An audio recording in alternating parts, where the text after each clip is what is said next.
Hello and welcome back to the Second and Two podcast. I'm your host, TB.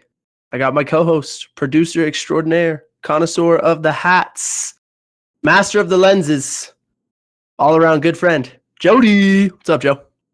What's good, bro? You did this again. We got a guest in here, and you just leave him on the side. You got to give him. I'm passing you the mic so you can intro them. That's the whole point. All right, let me grab it through the screen. All right, we got our guy CB here. You know what I mean? He's familiar with us. We've known him for a million years. He went to high school with him. He played quarterback, receiver, growing up, and all through there. DB, Yeah, throw that one in there. Running too, back. everything in between.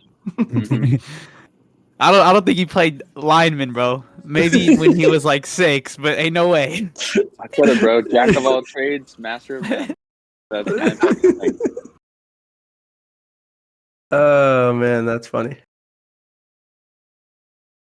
All right, so here's what we got today. We're talking quarterbacks. Chase, let us know, let the people know. You and I have been talking quarterbacks in the draft every year since what, like 17? Yeah, I think it was 2018 was the first year that we really went in depth. I remember I think we were all the way through round 3 with our big board mock draft and broke down every single position. I think we went top 5 or 6 and then a sleeper from each position group. Yep. That was the first year we did that. Yeah, we were a couple dudes in our early 20s with nothing better to do, so we said, let's tackle the entire draft. Why not? Yeah. Specifically, though, we always love doing the quarterbacks, so that's why, we've had a couple of different guests. I knew as soon as I realized, all right, we're doing quarterbacks towards the end, I already knew who our guest was going to be because my guy CB loves talking quarterback play. Absolutely. He has great opinions, and by great, I mean he's not going to ride the fence. He'll give you he's either good or bad, and that always makes it fun. Now, is he always right? Maybe not, but the guy's going to stick to his guns, and I do appreciate that about him. Yeah, often wrong, but why be on the fence about it? Be 100% in or 100% out. You gotta be opinionated, especially with this sport. This sport, this business, that we're currently trying to break into. Mm-hmm. All right. So without further ado, Joe, let's get started. Who are we looking at first? All right, so kicking us off, we got your guy from Michigan, McCarthy. He's 6'3", 219, played for 3 years. Got 40 games during that time, made the playoffs a couple times, so got more than most. 68% completion percentage with 6,226 yards. Got 49 passing touchdowns with 924 rushing yards. He got 10 rushing touchdowns, threw 11 picks during the time, and then was sacked 34 times. And I don't know about no combine numbers. It might have all been pro day for the most part. I know Spencer Rattler did all of them for the most, and then actually I'm lying. McCarthy did the 3-cone in the shuttle, so he did a 6.82 on his 3-cone and a 4.23 on his shuttle. All right. So first thing to me that stands out about McCarthy is the athleticism, right? The timing right there, the fact that he ran a 4.23 in the shuttle, I believe that was second best of any quarterback. I'm throwing that off the top of my head, but I think I read that somewhere. His 6.823 cone was also really impressive, again, for a quarterback. And then at his pro day, he ran a 4.4840. So dude's not slow. He's extremely athletic. And then he, on tape, he shows you the ability to throw from different arm angles. I mean, this first play we're watching against Alabama, I think. Does any other quarterback in the draft make that play? Because I'm going to say no. Like one-handed catch, reverse behind your head, Dallas Turner breathing down your neck. You take a shot to the face and still make the completion. Pretty fun, but extremely athletic. and you see it in the tape that's running here. Once again, we always remind you guys, if you're just listening, always benefits, especially with these draft pods, to turn on the tape on YouTube and watch what we're watching as we do it. But the guy, he can run. Obviously, with the 4.48 40, he's pretty fast, athletic, out of the pocket, enjoys getting there. They did run a lot of QB run game with him at Michigan. That was highly successful.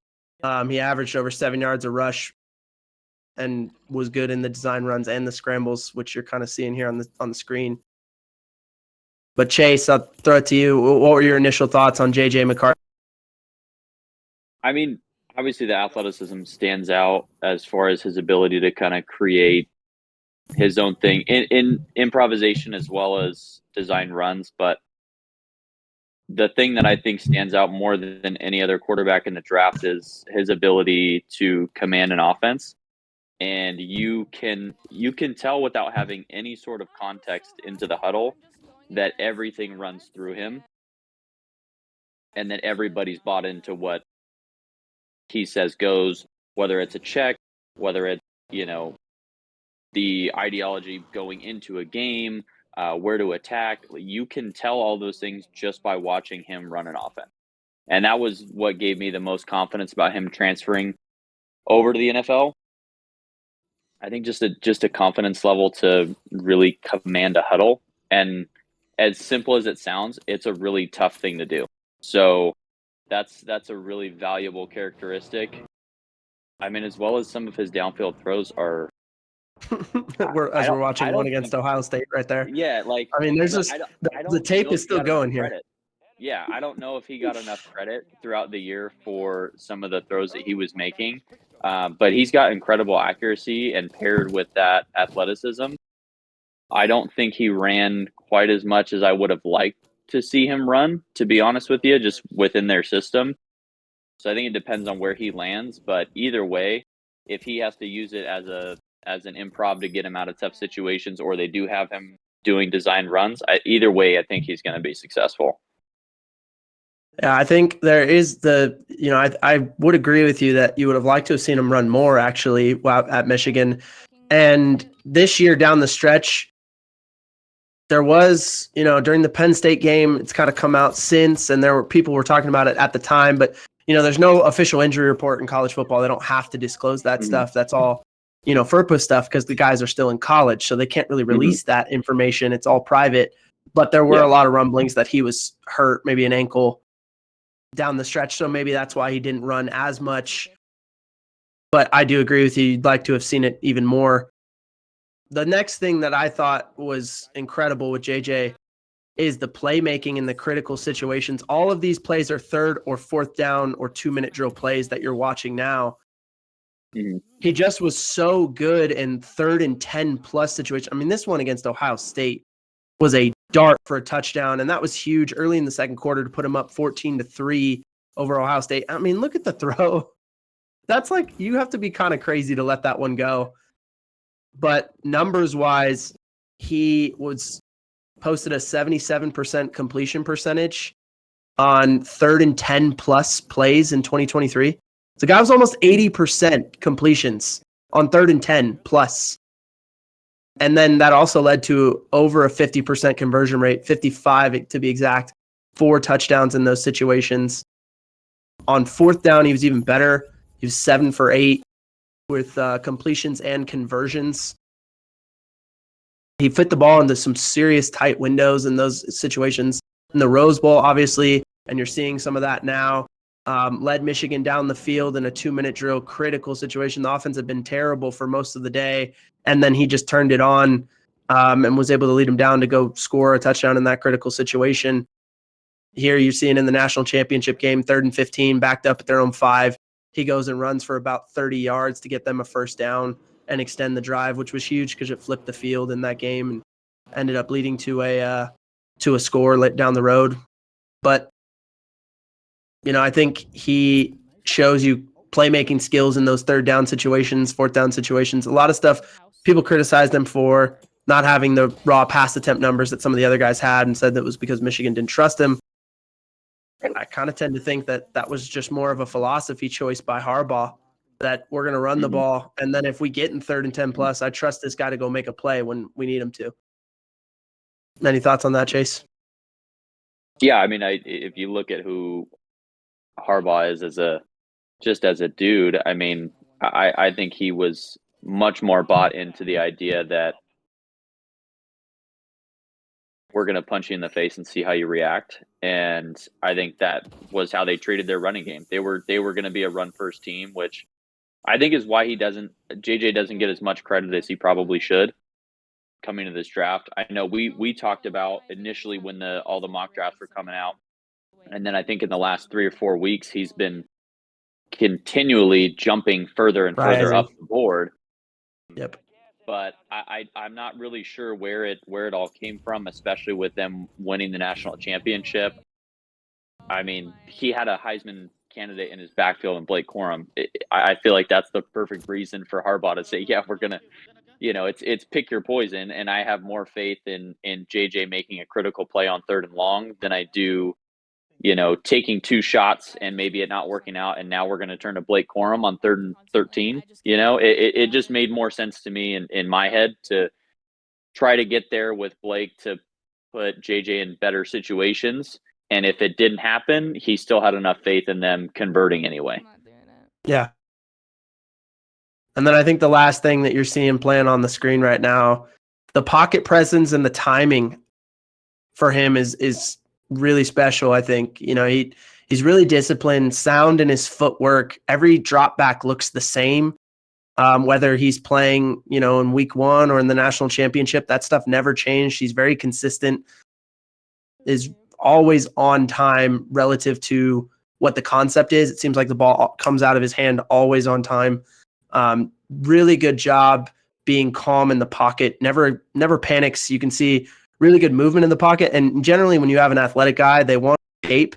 JJ does a really good job of staying in there and moving around in the pocket and escaping when necessary. But I think he does a really good job of having that time clock in his head and getting the ball out when it's ready. And then being able to buy a little extra time within the pocket when he needs to then throw that ball. And I think he's maniacal in his preparation and the attention to detail. You see that on tape. You mentioned that earlier with running and offense. You can see all of that on tape. You hear about all of it throughout the week. If you watched any Michigan games, it seemed like the announcers, that was the thing that they always talked about with McCarthy, is how prepared he was, how much people in the building loved that guy because of his preparation, his attention to detail. And it shows up in games, and he was on time. That's why he was able to make some of these tight window throws, besides just having, the athleticism and the ability to do so.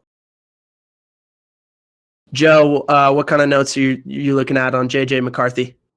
I mean, I had some of the same things you did. So I wrote about his pocket awareness. So like you see him step up in the pocket, or like he feels pressure coming off the edge, he'll sidestep it, or just being able to escape, like you said, when necessary, not necessarily resorting to scrambling that much.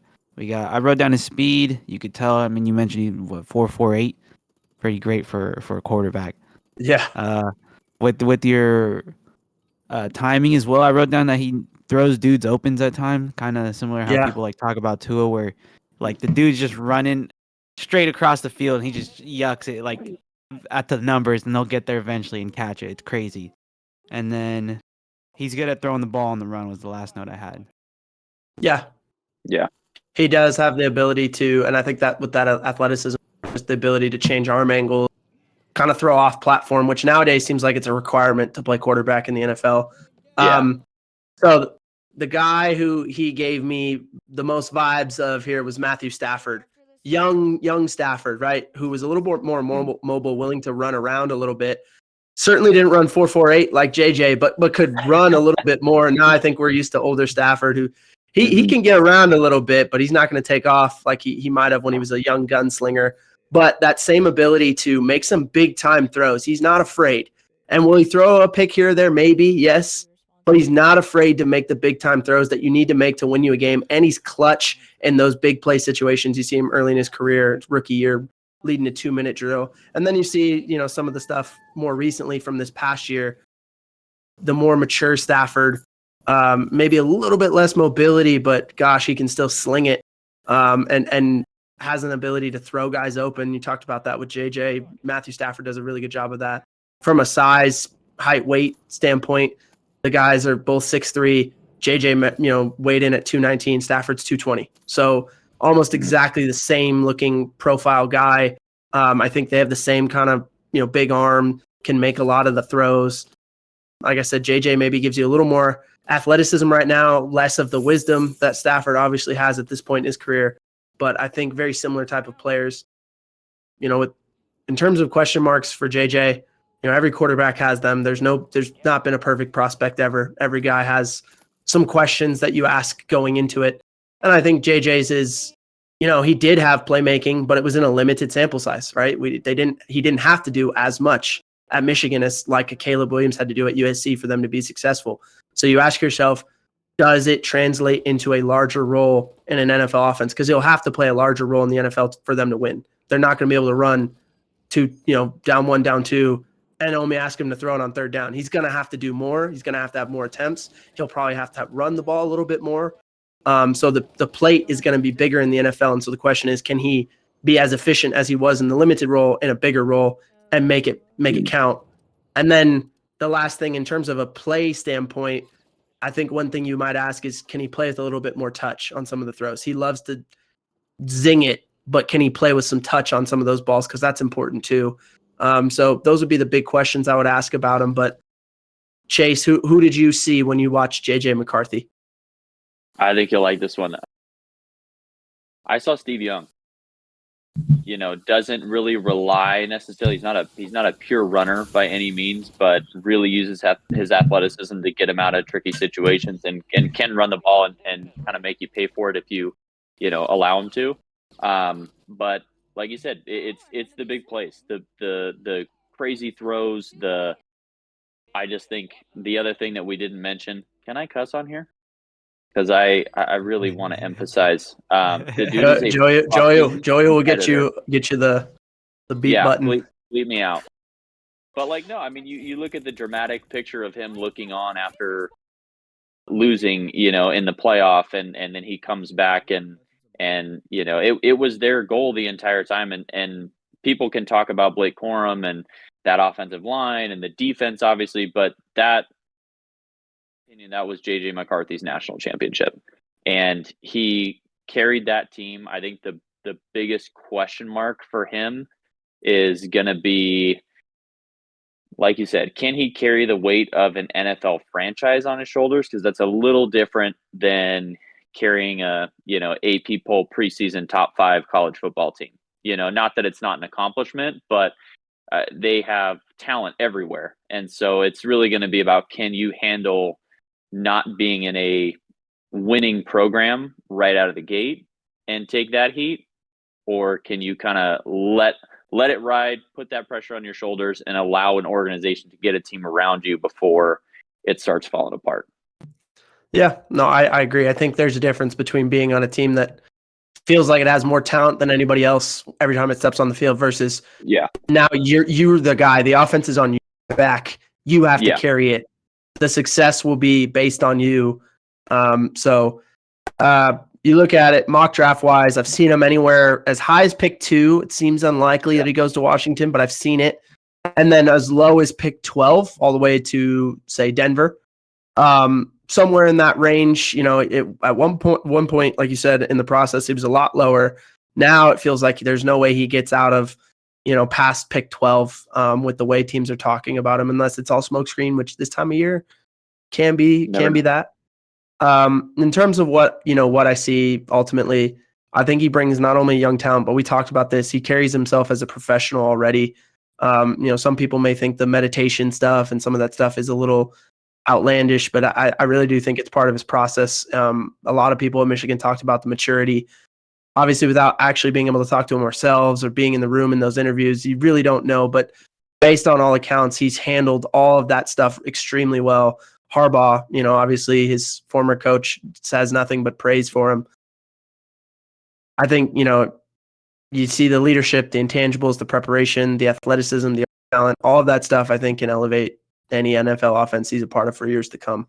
So I'm high on JJ McCarthy. Obviously, we get to our rankings at the end, but I like him as a prospect for sure.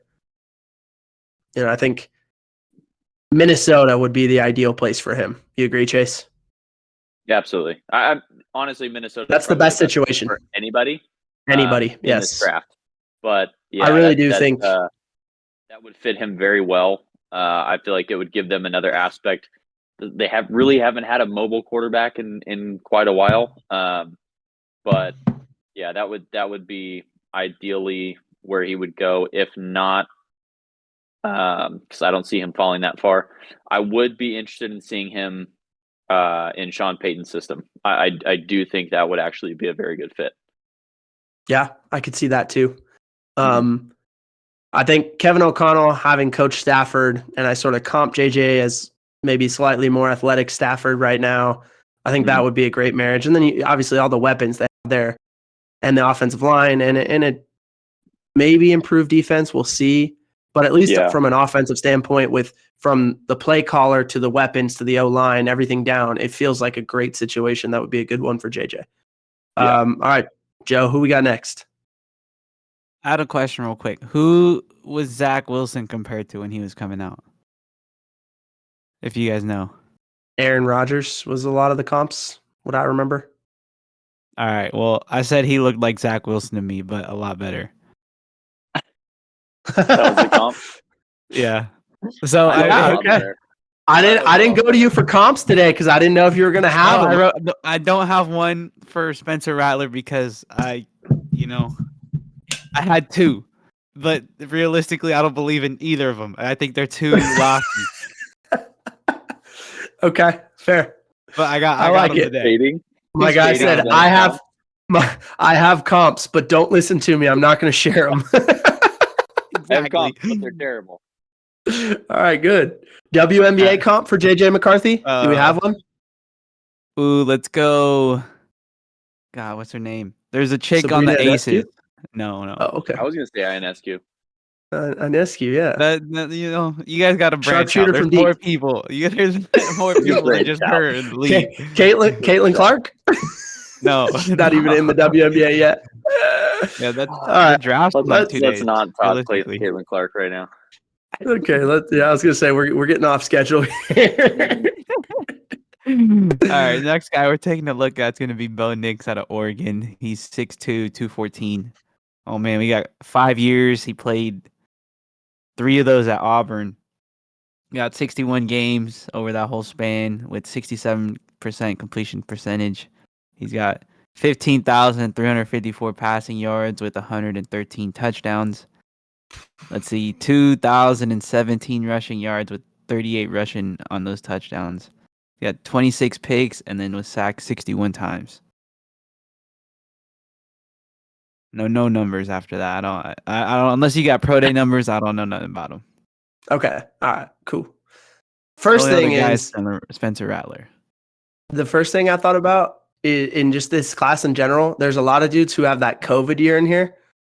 Bo Nix played more college football than anybody ever has. Like, the guy played in 61 games. I mean, holy smokes, 113 touchdowns is crazy. So the raw numbers look absolutely insane, but it's because he played 5 legitimate years of college football. So with that being said, I mean, the thing that I think I noticed on this year's tape was the fact that the guy just was extremely experienced and prepared. They talked about he didn't really have a lot of class this year. So he would just sit in on the coaches' meetings and help make the game plan every week. So when it came to game time, it was like he had already played the game 3 times throughout the week, and he knew everything like a coach would. So that elite preparation and experience, I think, is part of what made him such a good quarterback this last year at Oregon specifically. He's obviously the most experienced quarterback in the draft by far. I think it showed up in the anticipation, the understanding of concepts versus the coverages he was getting. I mean, he was always able to get them in the concept that they wanted versus the coverage they were seeing. So that's why the guy had 77% completions on all of his throws this year, which is, I think, was the record, right? He set the new college football record for completion percentage in a season. And that's a huge part of it. And you can see as the tape is rolling right here, it's just he gets the ball out of his hands. He sees it. He knows what he wants. He like pre-snap, he almost always knows who he's throwing to, or at least what part of the field he's going to read 1 to 2, and it's going to come out on time. So I think that experience and preparation is what made him one of the best quarterbacks in college football this year and a Heisman Trophy finalist, because there wasn't a look you gave him that he hadn't seen already, or a look on tape that you could have shown that he wasn't prepared for in terms of the concept that they had ready to go. So I think that was the biggest thing that stood out when I watched him initially. CB, what'd you think? I think a lot of along the lines of what you said. I think my notes were pre-snap readability was great. His ability to get through his progressions. He understands coverage very well. He's, in my opinion, he's probably the best quarterback at picking up pressure, even disguised pressure. So, I mean, all those things are great. I think he's a great football mind. My biggest questions, I did have a note in there, was big game hermit, question mark. Ooh. I don't mean that there's not great plays in big games. He has definitely come up big time in a few different instances in big games. I just look at his numbers in totality in big games. Auburn, not so much. He was younger. I mean, he was starting as a freshman, and that's the SEC. I get it. That's a lot of pressure, especially for a young kid. But once you get into later years at Auburn and the last 2 years at Oregon, I can't really say that he really showed up and had one of those games where you throw for 250, 3 touchdowns, and rush for 1 in a big game. You know, I don't know. I don't want to say that I don't think he shows up in big games, because I don't think that's fair to him. But I never really saw him taking over a game. And that's my biggest question mark with him, along the same lines as JJ McCarthy, right? Like, can you really carry the weight of an NFL organization on your shoulders without having talent around you? And for me, not having one single game performance in totality to point to say that dude played lights out is kind of a big red flag for me. Yeah, I think that's fair. Oregon didn't seem to win the big game the last couple of years, and that was always tough. Yeah. And so that's as much on Bo Nix as his teammates, but I do agree it felt like he never got that signature win that he needed. So the next thing I thought about with Nix, he's super catchable deep ball. Shout out to reception perception. If you've never looked at that, they give you route trees of the receivers, but then also they'll give you heat zones for every quarterback compared to the NFL average. Bo Nix is the only guy that we're looking at today that is at least NFL average or better on all throws of 10 plus yards. So, and you look at his map, he throws a really catchable deep ball.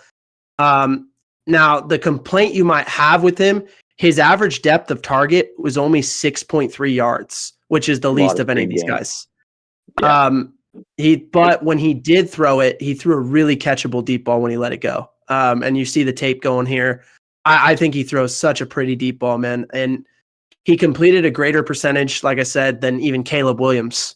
So on average, his completions on all 20-plus yards throws, about 58% in each zone, averaged up. Versus Caleb Williams is only 54% in that same average. So that 4% certainly makes a difference in those zones. So, and you watch it again, I think the big thing is you see that ball go up and turn over, and it always lands in the breadbasket. So he did have a crew of pretty good receivers who could run, but he put it out in front of him.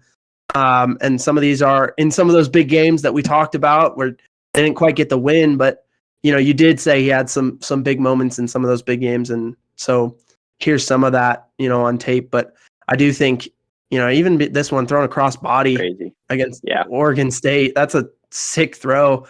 I think the thing that you would complain about when you're talking about it is do it more, man. Let it go more. Yeah. Rip it a few, all of these throws. I think the thing that you see in common is a lot of these throws, or not all of them, but a lot of them, dudes are running wide open. And that's when he had, he would play with that, like, no fear, like, let it ride. I'd like to see him do more of that, even when maybe, your guys in one-on-one and there's and you're kind of letting your guy go make the play. I'd like to see him do a little bit more of that, would be my only complaint. But when he does rip it, it looks good. I think the last thing, when we look at Bo Nix, other than that catchable deep ball, was he always played with really good feet, great base. And I think he does have the ability to throw from some different angles, and you're seeing it right there. But 9 times out of 10, I think the base was always there. And it's really different if you watch Auburn versus Oregon tape. That's the thing he probably improved upon the most, and why he became such a better quarterback when he was at Oregon compared to those years at Auburn. I think he mechanically in that lower half, he's just so much better now. And he doesn't rely on the arm strength or the talent as much to kind of get some of these throws in there. Like at Auburn, it felt like he would kind of just run around and let it rip. And more of his picks were at Auburn than he had in the 2 years at Oregon. So I think he was just a much better quarterback after he cleaned this up, and certainly helped with the perception. Because I think if you had asked anyone before he went in, do you think this guy's an NFL quarterback? Most people would have told you no. And so now it's a lot different, cleaning that up mechanically. So, Joey, what'd you see when you thought, or when you were looking at Bo Nix? All right, so based off what we're watching, what I wrote down has nothing to do. The plays I saw are not anything that we're watching currently. So I saw a lot. I saw him throwing a bunch of shallow balls, right, like over the middle, like people crosses, and so I'm kind of a hater on his card. So I'm not gonna lie, and I put down that he looks pretty slow to me. It looks like he's always panicking when he's in the back pocket. And slow. Yeah. And then I put he's late to throws, but I mean everything we're watching looks good, so I must have had some bad film. I don't know. Mine's all hater mode. Yeah, you went limited sample size, maybe. Maybe, yeah, I don't know. All right, CB, I'll let you give your comp first this time. Who's your Bo Nix comp? Then I'll give you mine. The one thing I didn't talk about was his ability to make plays with his feet. That was the one kind of shocking thing that I think watching Bo Nix throughout the season, versus actually sitting down and watching his tape. He's fucking fast, dude. He plays very fast, very quick, great field vision. With that being said, his ability to stretch the field a little bit, like you said, just kind of afraid to let it go. I comped him to Kyler Murray. I think it's crazy how little he used his legs, considering he played at Oregon as well. But he plays really fast. I think his ability to stretch the field, his arm, it reminds me to a T of Kyler Murray. Mine's kind of similar, not necessarily Kyler Murray, but it's the OG right here, Tamu, Johnny Football. Not bad. Johnny Football, huh? There. Yeah. So I think the reason I went with the guy I went with is the big thing I thought, the big knock or the big question with Bo Nix is, has he reached the ceiling, right? Is he topped out right now in terms of his growth? And if not, like the next part of his growth would be being able to pull the trigger a little bit more, like being able to make some of those gunslinger throws. And I think Johnny Football was never afraid to make those throws, and I don't think Kyler is either. And I think that'd be the one thing I would say the big difference between those guys. The running ability, I see it, but I think the thing with Bo Nix is he's a little gun shy.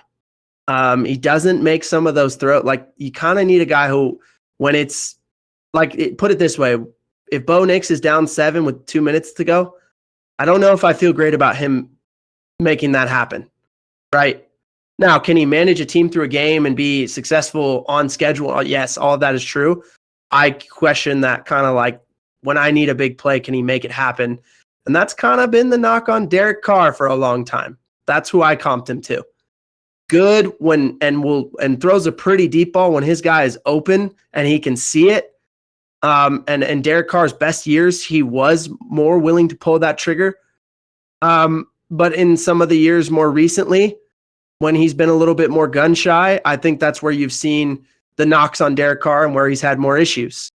And as I say, like, I'm not sure he would pull off a 2-minute drill. Here's Derek Carr pulling off a 2-minute drill against Baltimore. But my point being, like, consistently, like, is he one of those guys you fear? Does he have the talent to do it here and there? Yes. But do I think he's a guy that teams will fear? Ultimately, no. And I think that's where Derek Carr is. Low end, sort of somewhat limited starter in his best years, could be a guy that you maybe talk about being on the fringe of that top 10. In his worst years, you're asking, do we have another quarterback to play instead of this guy? Right. And I think that's where, that sort of definition of what the kids say is mid. I think that's where Bo Nix sits right now. Right there in the same similar spot as Derek Carr. So,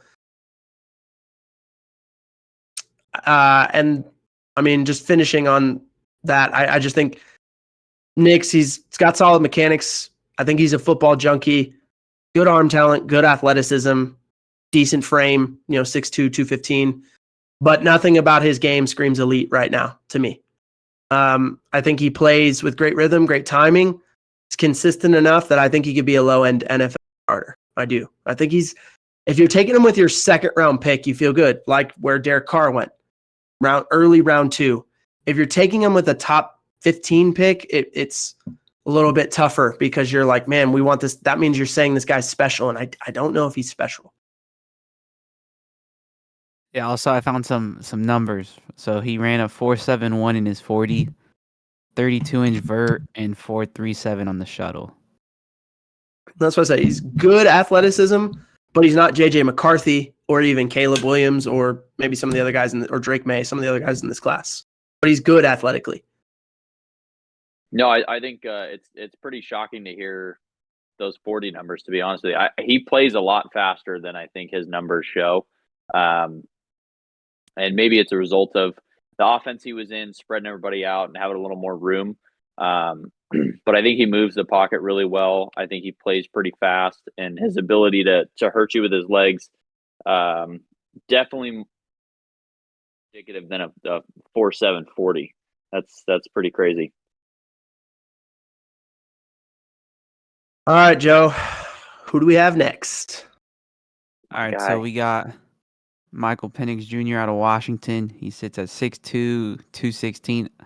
What is it, 6 years, 7 years? I don't know. That's a crazy span. 6 years. He did 4 at Indiana, 48 games. That's crazy considering how long he was in. I mean, he was hurt. Somewhere in there, He was hurt for a while. Let's see, 63% completion percentage with 13,735 passing yards, 96 passing touchdowns. Rushed for 504 yards with 13 rushing touchdowns. Got 34 picks and then was only sacked 34 times. Let's see. I got numbers now, so give me a sec. We got his pro day numbers were a 4.57 on his 40. He did 36.5-inch vert. And then, is that inches? Divide by, he did 10.5 on his broad jump. Mm-hmm. It says 125. It says 125. 125-inch broad. All right. Good. Okay. The first thing, and I think everyone who's watched Michael Penix Jr. tape, the first thing that jumps out at you, the guy is incredible on those throws outside the numbers. The arm strength is crazy. Like, some of these throws, you're like, how the heck? Like, just it comes off his hand, and you're just like, whoa, it's impressive. He makes some of these throws, like I said, outside the numbers that you just, some guys don't even attempt because it's such a tough throw. If you look at his hit chart, again, shout out reception perception. He excels the most at throwing those outs and comebacks. He had over 72% completion on average with those routes. So he loves to throw the out, loves to throw the comeback, which are two of the tougher throws generally for guys to throw. You can see it all over his tape right here. He has incredible zip on the ball. Arm strength shows on those throws. And he's a guy who can pretty much make those throws. And he has the arm talent. If you can make those throws, you pretty much have the arm talent to make any of the throws that people will ask you to make. So I think that's the first thing that jumps off the tape is just he loved throwing outside the numbers and he was really good at it. Even the throw like that, the screen ball, that the difference in putting zip and getting that guy the ball early and late is a 6-yard difference, or being able to throw from the hash, the opposite hash, to the outside the numbers the other way and putting it on your guy where he can still get run after the catch. That's crazy. I don't think people I hope people understand this when they watch it, how crazy that actually is. And so there's got to be a great appreciation for Penix when you look at that part of his tape. Chase, I know this is a guy you love because we sort of cheated and we talked a little bit before coming on the pod, but talk to me about Michael Penix Jr. So one of the things that I love is he's got an incredibly quick release. Obviously, the cannon for an arm. I think he has great pocket presence. He's such a pure passer, even though he does have the ability to get out and get mobile. More than anything, his deep ball accuracy, and I know that the numbers probably won't show it. I'm sure the completion percentage is probably not great, or not as great as I'm thinking. But when you watch him dial up some of the throws that he made, like you said, outside the numbers, down the field, I don't think there was anybody else that I was watching going, holy shit, he just threw that, and completing it. Like I really don't. The big playability. And then my last note was, holy shit, Adunze is ridiculous. That's my one thing with this is like, dude is so good. As we watch him dance, dude, it almost makes you question: is this masking Penix's ability to really stretch the ball down the field? It's tough because I really hope he ends up in a situation where he has a receiver one that has this type of ability, because he very clearly can feed and throw open guys in those really tough routes to throw comebacks, back shoulder. He's got great touch, great timing. Only question, and dude, watch the Michigan tape. I know you watched that game, but you can't tell me that dude is not a competitor. He's tough as nails, dude. I watched him get abused against Michigan, and he kept coming out and he kept playing. They were so far gone. They weren't going to win that game, and he was getting destroyed in the backfield. And he kept coming out. He kept chucking it, trying to make something happen. The dude goes down swinging. I have a lot of respect for the season that Michael Penix had after all of his stuff in Indiana, the injuries, battling through that, and seeing that firsthand in that Michigan game. He's the one that I have the most confidence about as far as his floor and making a team and an organization better in whatever role he ends up in.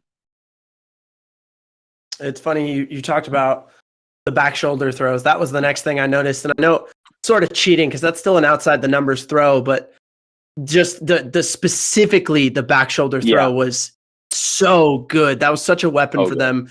He played with a trio of receivers that, let's be honest, that might be the best trio in college football. LSU may have the best duo, but Washington might have had the best trio. And all of them, they developed an incredible rapport over the last couple of years with Penix. And as such, like with that arm strength and that rapport, that made them an excellent back shoulder team. And you saw like all the dudes on tape. He threw back shoulder to all these guys, even their tight end. He was throwing back shoulder throws too. So he was just excellent. He'd rip them from anywhere on the field. And it's just an extremely difficult pass to defend. So if you already have that down and then you can get to the NFL and develop that with NFL receivers, I think that's another thing that will be huge for him. That's just as good as being able to extend plays, because that really is an extension of the original route. And then the last thing, you mentioned this as well, but the pocket awareness. There's a reason the guy was only sacked 34 times in 48 games. Did he play behind the Joe Moore award-winning offensive line last year in Washington? Yes. But he didn't play behind that kind of offensive line for his entire 6 years of college football that he played. So you have to attribute a good chunk of that to his ability to get the ball out on time, one, and then be able to move within the pocket to get away from pressure, two. And all of these plays are balls either coming out right on time before he gets hit, or he's able to extend, avoid a little pressure, step up, step back, step out, whatever it may be, and then get the ball off. He's not afraid to take a hit. You mentioned in the Michigan game all the hits that he took. He can take a hit and rip one with a defender in his face like he does right here against Utah and still make a completion. So I think he played behind some really good offensive lines, but he deserves a ton of credit for avoiding sacks and getting the ball out while being slippery in the pocket. I think he just does a really good job of that. So the pocket awareness to me was another thing that set him apart. If I have a question with him, you look at it, it really is, can he stay healthy? He injured everything in college from the knee. I mean, in 6 years, he played 48 games, while JJ McCarthy in 3 years played 41. So, I mean, it's like that's a real telling stat to me. And then the last thing is, he does weirdly, as good as he is outside the numbers, he has a weird struggle with intermediate and short passes in the middle of the field. He's like one of the least accurate quarterbacks in this grouping in terms of that area of the field. You got to be able to throw over the middle in the NFL to be successful. Like, you're not going to be able to just live outside the numbers all the time. So those were my two big questions with him. And I think they're two pretty big ones for all the talent that we see on this film. Those are two really big questions I have with Penix, and it makes me a little nervous in terms of him staying healthy and being successful over the middle of the field. My thought on actually, I want to hear what you think about Penix before I give you my comp. I am curious. So the first thing you said was what the first thing you noticed from him. Well, for me, it was that he was lefty. I didn't know that. So I saw him pull up this way, and I was like, "Oh, he's all right. Well, he's lefty. First things first. Let me write that down because I didn't know that." He's got weird arm angles when he's throwing the ball. I mean, I'm sure you've seen the picture of his elbow, kind of crazy looking as well. They use him in the RPO a lot, so he's making the read, chucking it to the dude. He airs the ball out. We saw plenty of deep balls over the shoulder, backside, whatever. And then he fits them in tight windows is what my last note was for him. True, he does have that arm strength. He does fit into some tight windows for sure. My comp for him, I had to dig deep for this one, baby. All right, I wanted to give you a lefty. I wanted to give you a lefty with kind of that boom bust. When he was at his best, you're getting something great. When he's at his worst, you're like, who's our other guy? And that was Mark Brunell, who also, funny enough, played at Washington. Very similar size, height, profile, kind of that gunslinger mentality that I think Penix has, not afraid to let it rip. So Mark Brunell, give you a little Mark Brunell highlights here of him playing with the Jags and the Jets and Washington and all over New Orleans. But I think you see it, like the deep ball outside the numbers, the ability to move, the pocket awareness. He's not afraid to rip a back shoulder throw in there. The ball came off his hands. He's a lefty. So I think all of that reminded me of Mark Brunell. And like I said, I had to kind of dig for this one. I had to think, like, who's a lefty that this guy reminds me of? And so that's why I went with Mark Brunell, who had a long career. While he may not have been necessarily everyone's solution at quarterback, you always felt better if you had that guy versus what most teams had before him. He usually patched a problem for a little while. Just maybe it wasn't the long-term answer. And that's kind of how I see Penix, I would say. But who's your comp, Chase? So I just want to address the same red flags. I think injury-wise, my only from that would be that the quarterback is by far the most protected position in the NFL. I would hope that he can get through there without, taking these massive hits the same way he did in college football. And then, yeah, I agree. There were some times where, as accurate as he is down the field with the deep balls, you see him throw a 10-yard crossing route, and you're like, well, how is that the same guy? Like, and he misses by a lot. It's not even like, oh, he threw a little bit behind him. He misses some throws by a mile, which is obviously one of the big red flags. But I just think being in a consistent system, if he fits into the right, gets into the right situation, I think a lot of that stuff's going to get cleaned up. That being said, the gunslinger mentality, the little sidearm release, I had to go Phillip Rivers. It was Ooh. so obvious to me. Ooh. The deep ball ability, big play ability, just loves to gun it out there and sling it. I went Phillip Rivers. All Nice right, one. well, sticking with the theme, I wrote down JMO mixed with like Jalen Hurts. Ooh.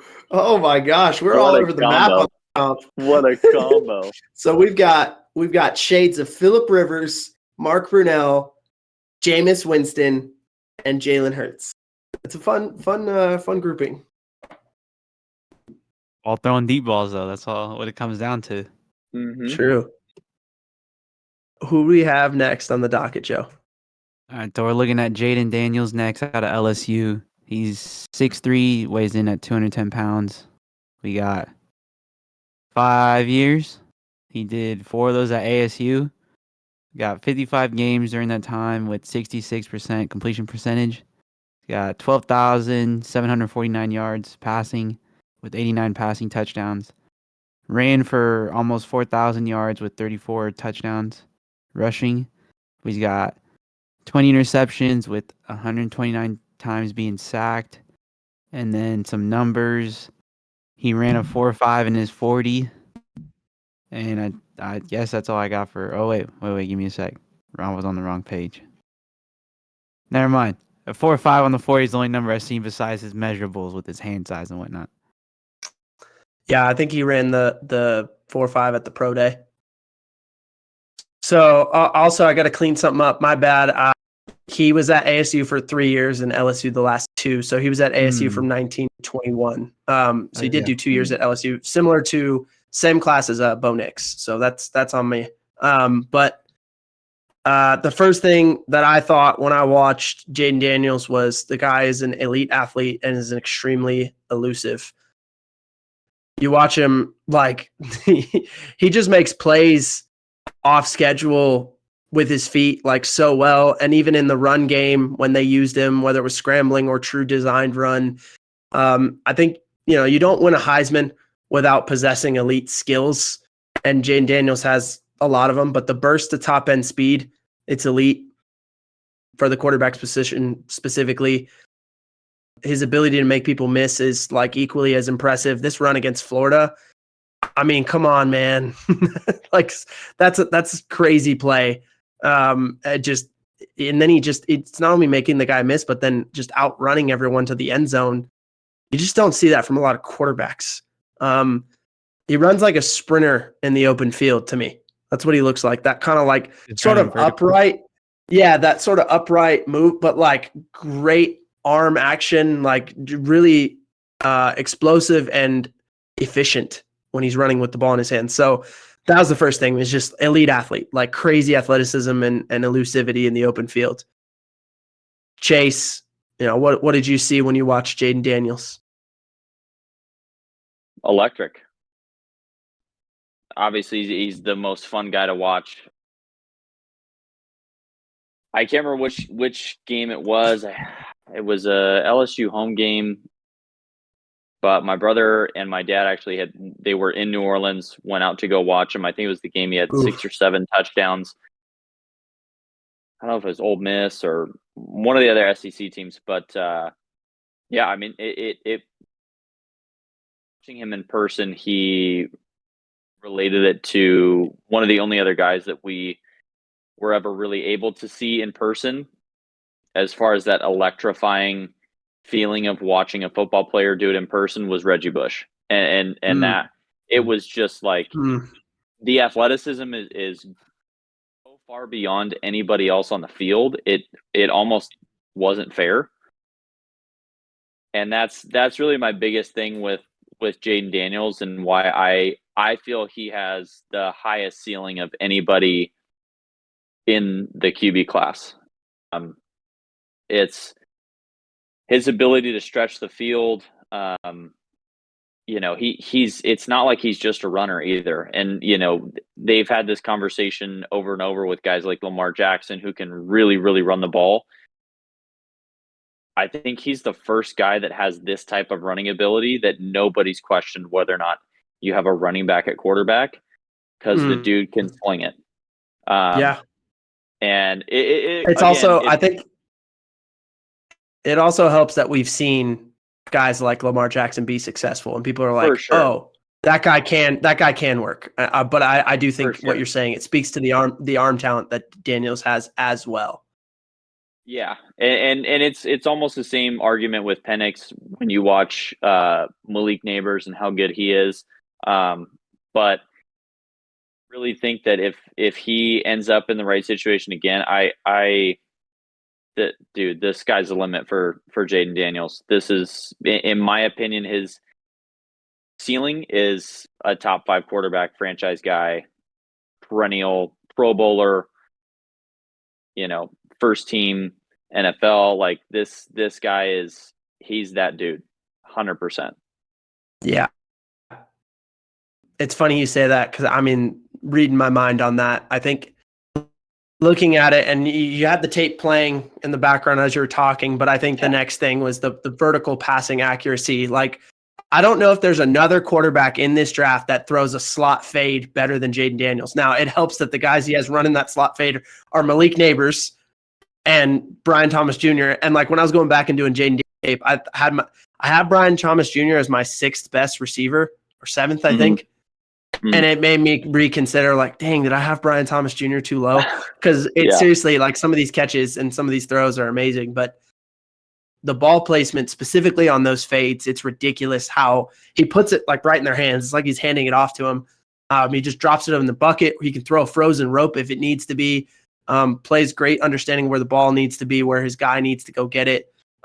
So I agree with you in terms of the potential when you combine those two things. And then the last part is the release is super quick. I mean, he slowed this play down and zoomed it in a little bit against Missouri, but just watching how quick the ball comes out of his hands, he doesn't drop it below his waist like some guys will. It's literally here, and we're getting it like it just, you've seen like the tracer that the analysts will do. Yeah. Jayden Daniels has the smallest possible half circle that you could have. I mean, it's so quick. It comes out of his hands like that.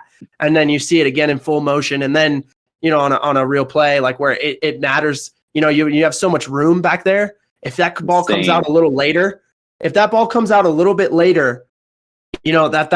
an incompletion out the back of the end zone. But because he's so quick with the throw and understands where to place the ball, I just think, man, I think that's the thing. We talked about Bo Nix.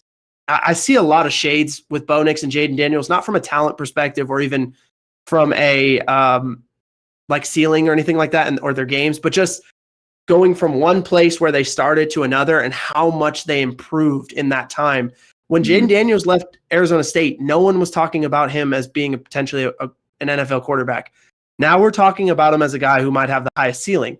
And that's because, like, since he entered Arizona State as a freshman in 19, I think he made the most, he made improvements every year.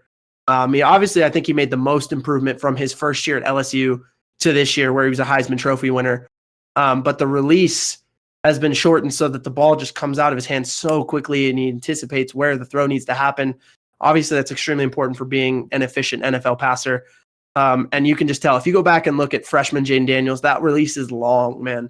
And he tightened that up. I don't know who was coaching him, whether it was his quarterback's coach at LSU or he was going to a trainer or whatever. Whoever did that, he owes a huge debt of gratitude to and to himself for improving that, because seriously, it's like the difference between him being a 5th round pick and we're talking about him now in the top 5. I mean, seriously, even with the running ability, you put all of it together and it really is high ceiling.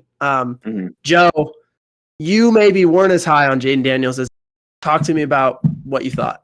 I mean, I feel like it kind of ties in when we talked about Neighbors. Like, his film just looked repetitive. It's like, for me, my 2 notes for him were deep balls and runs a lot. I couldn't keep it any more simple than that. So I'll just give you guys pretty much what we both just said. I mean, that's what Chase and I both just went through. At you for some reason, you wanted more diversity in his game, I guess. Well, and like, I'll just give you my progression of comps because it was tough trying to figure it out. So I excuse me, I started with Cam Newton, right? So I was like, Cam Newton's just way too big compared to this guy. Probably doesn't throw the deep ball True. nearly as much as well. So I was like, all right, who could throw the deep ball and likes to run? I was like, all right, Josh Allen. And I was like, well, that's probably the same thing. It's too much bigger in size, you know. And then I was like, all right, final answer. I went with Mike Vick. It's not a bad one. It's not a bad one. I mean, for me, I went with RG3. And there's a few reasons with RG3. My big question with Jayden Daniels, similar to Penix, but for different reasons. Can he stay healthy in the NFL? Mm-hmm. Penix has an injury history. Jayden Daniels doesn't necessarily have that. But the guy is 6'3", 210. And that's at the pro day. So he was conscious of the weight. His playing weight was probably more like 6'3", 200. He is a string bean. He's so rail thin and lean. And he took some big shots. It's not like Lamar, where Lamar avoided all those big shots when he was in college and has done an okay job in the NFL of doing that. Lamar's been hurt. This last year, he finally wasn't, but the 2 years prior, he was hurt down the stretch of those seasons. And so you're talking about a guy in Lamar who weighs quite a bit more. I think he's like 15 pounds heavier than Jayden Daniels. I do worry about Jayden Daniels' ability to stay healthy because he takes a lot of hits and he's lean. So that's my big question with him. Also, he had some struggles against pressure earlier in his career. This last year at LSU, he was great, but I also think he had guys who just won one-on-one, so he saw pressure. He knew he was going to Neighbors or Brian Thomas Jr., and he was just going to give them a shot. I do wonder, in the NFL, it's a little different. So my two questions, can he stay healthy? How does he stand up to pressure? RG3, the guy was electric when he was healthy. I mean, one of the most fun stories in football that rookie year, and then he got hurt. And RG3, very similar, like almost exactly same measurables in terms of size, weight.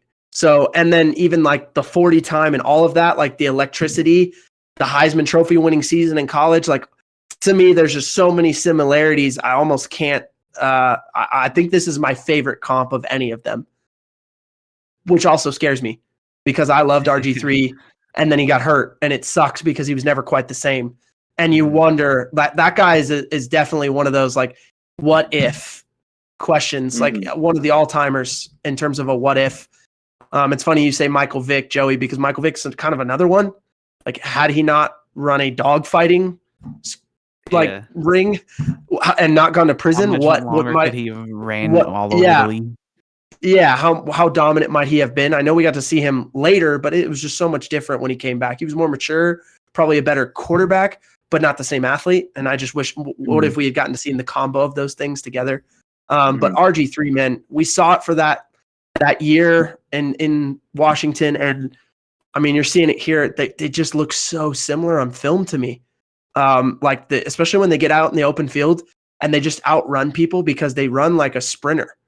So I also RG3 loved throwing the deep ball. I mean, here you go right here. Dude, he's got a cannon. Oh my gosh. Threw that thing like 60 yards. Jayden Daniels loves that too. So to me, it was RG3. It was a no-brainer. It was like I said, the easiest and my favorite comp that I had in all of these. It was the first thing that came to mind. But CB, I know you're excited about your comp for this guy. What did you have? You stole it from me. So I was wondering. Yeah, I mean, I felt like it was fairly obvious. Obviously we have the same concerns. There were definitely quite a few hits on the tape that you're not 100% sure whether or not he's getting up. But like I said before, it's one of those things where when you get to the NFL and the era that RG3 played in is even though it's not that long ago, there's so much progression from when RG3 played to now as far as making such a focal point to protect quarterbacks and make sure that these guys are not taking big hits. Granted, guy that runs the ball a lot, it's a little tougher to protect you because you're out in the open field.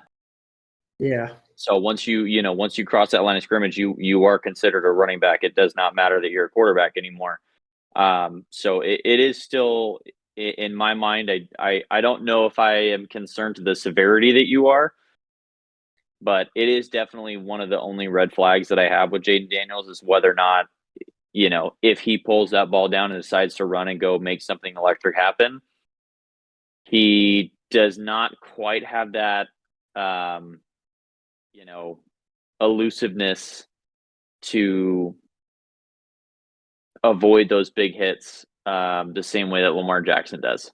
And if my thing is, if you're seeing that with college football players, it's only going to get harder.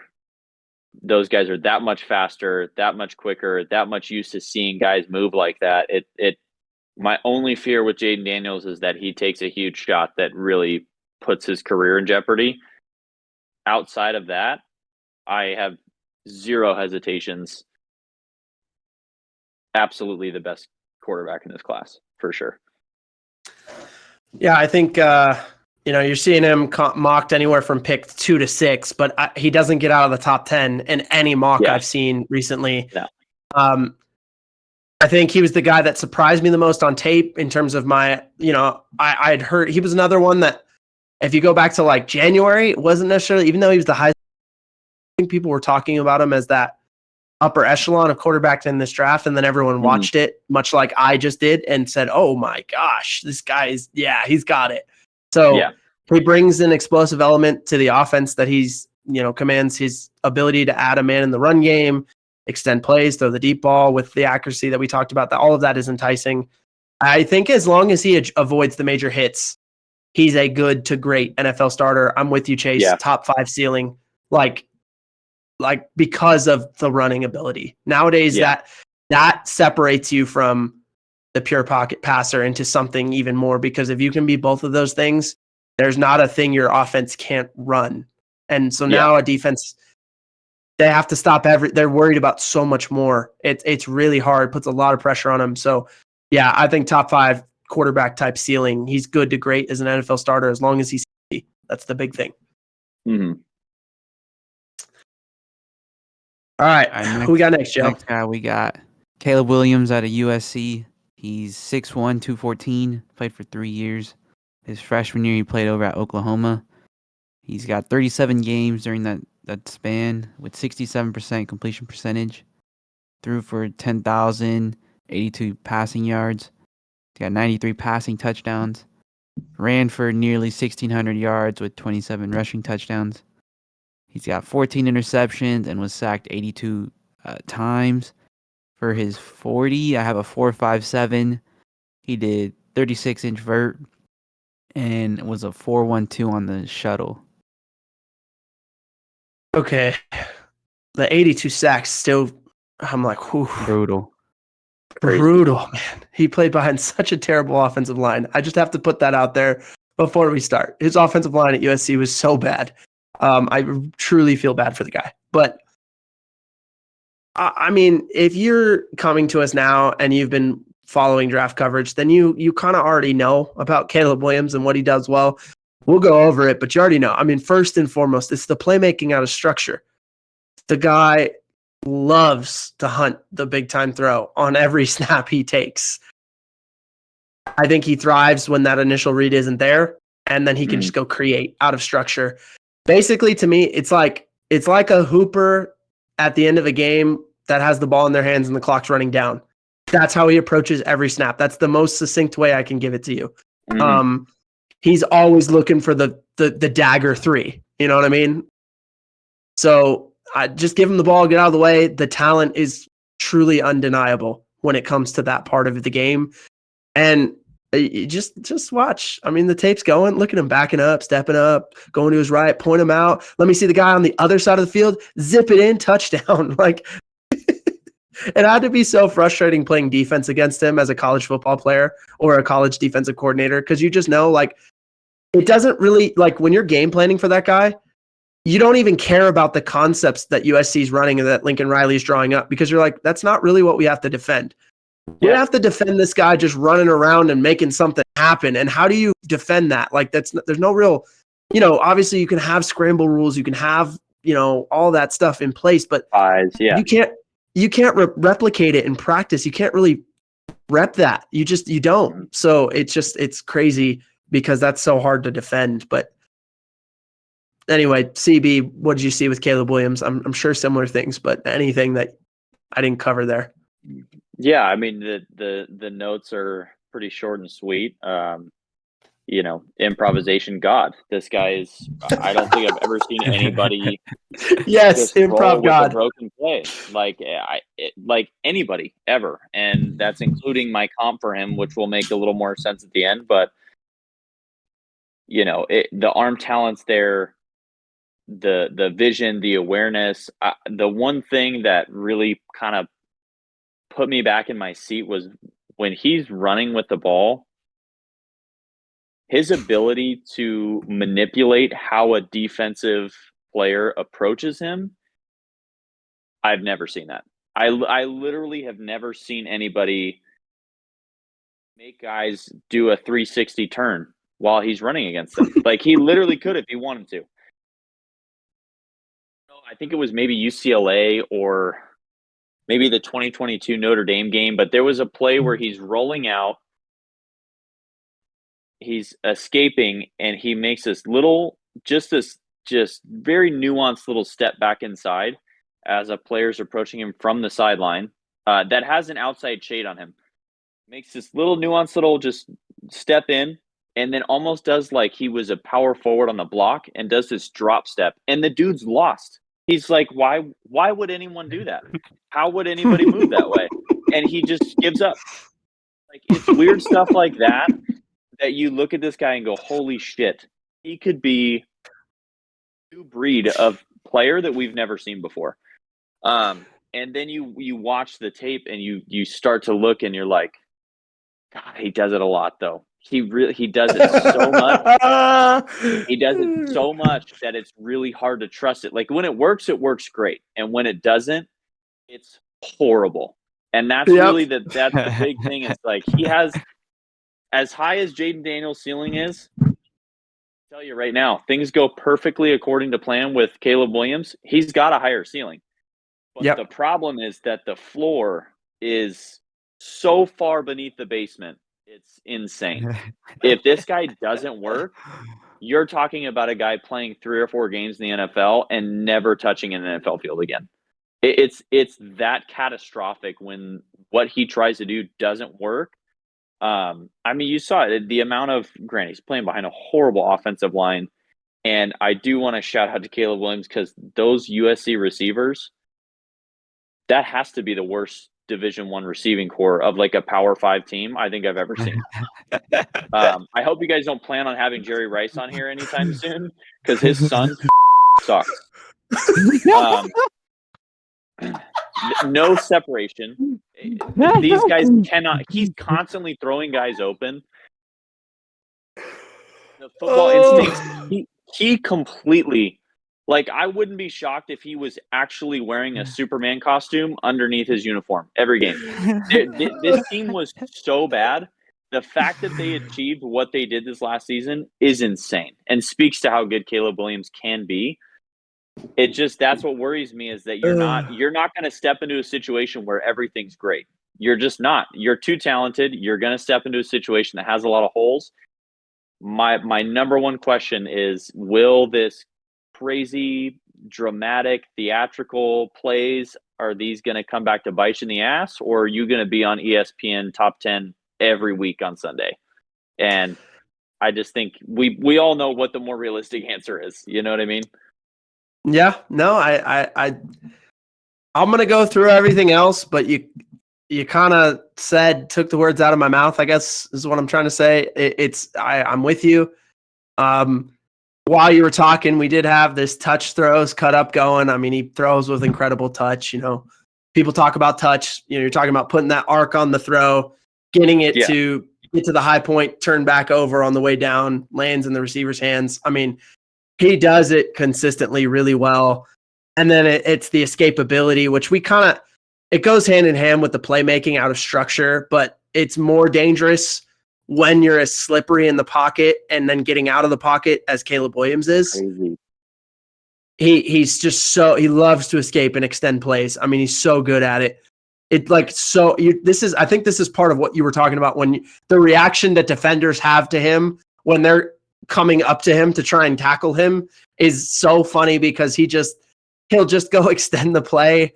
and make something happen. I mean, come on, Nevada is so up. Like, who's ready for that? Who's It's like so he funny. moves so in such an unorthodox way. It like you I can't. think There's no I'll prepping be for it. I'll be honest. I think as a DC, I would be scared to blitz because he's such an escape artist that he can derail any blitzer that's designed to throw you off schedule. But he kind of likes that, and he's such a killer on the back end of it too. It's not that he just escapes. When he escapes, he's like, you're gonna pay for that. Like, this is either I'm ripping a frozen rope down the field 40 yards, or I'll run for 40 myself. Either way, you're about to get burnt. Like, it's gonna hurt you that you just blitzed me.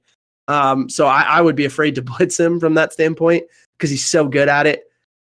The big question, it's what you said. And his comp, his sort of evaluation, it was the hardest one for me personally. Yeah. You knew all the talent going in, but the question was like, you're watching it and you're like, oh my gosh, USC's offensive line is so bad. He has to do this every play. Every play looked hard for him.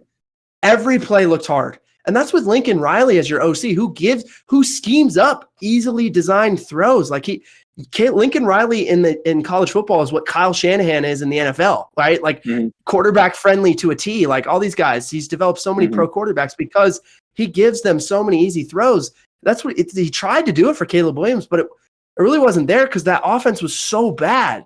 So I can't tell if he's making that happen because it's just out of necessity and every play looks hard because it has to be because that's how bad their team is, or if that's just what he loves. And either way, I question if he's built up bad habits that will carry over to the NFL.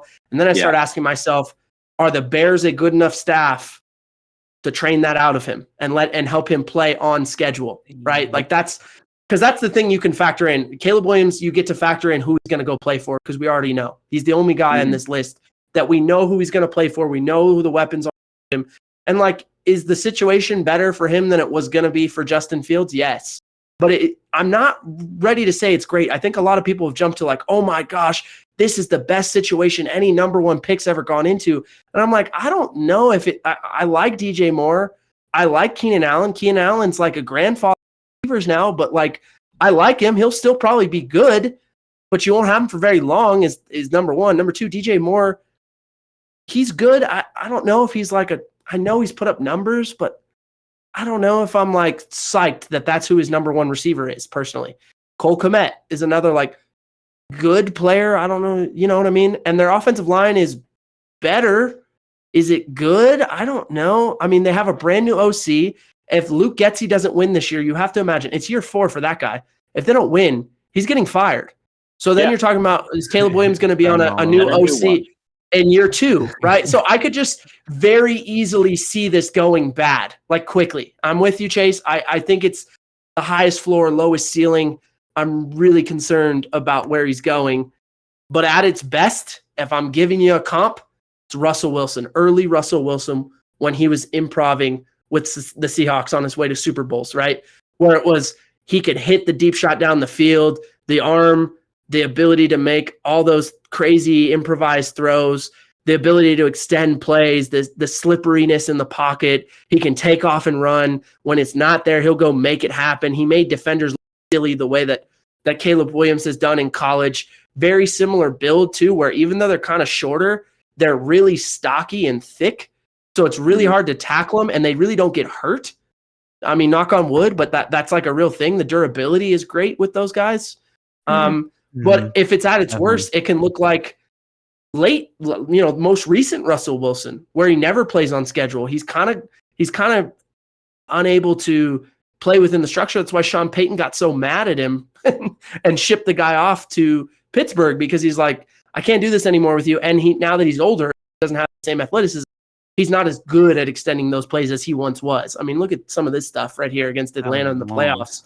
It's just sick. I mean, so if it's at its best, that's where I think Caleb Williams could be. And if the Bears are smart and they sort of hone it in where like, hey, let's give you some easy on schedule throws, take them.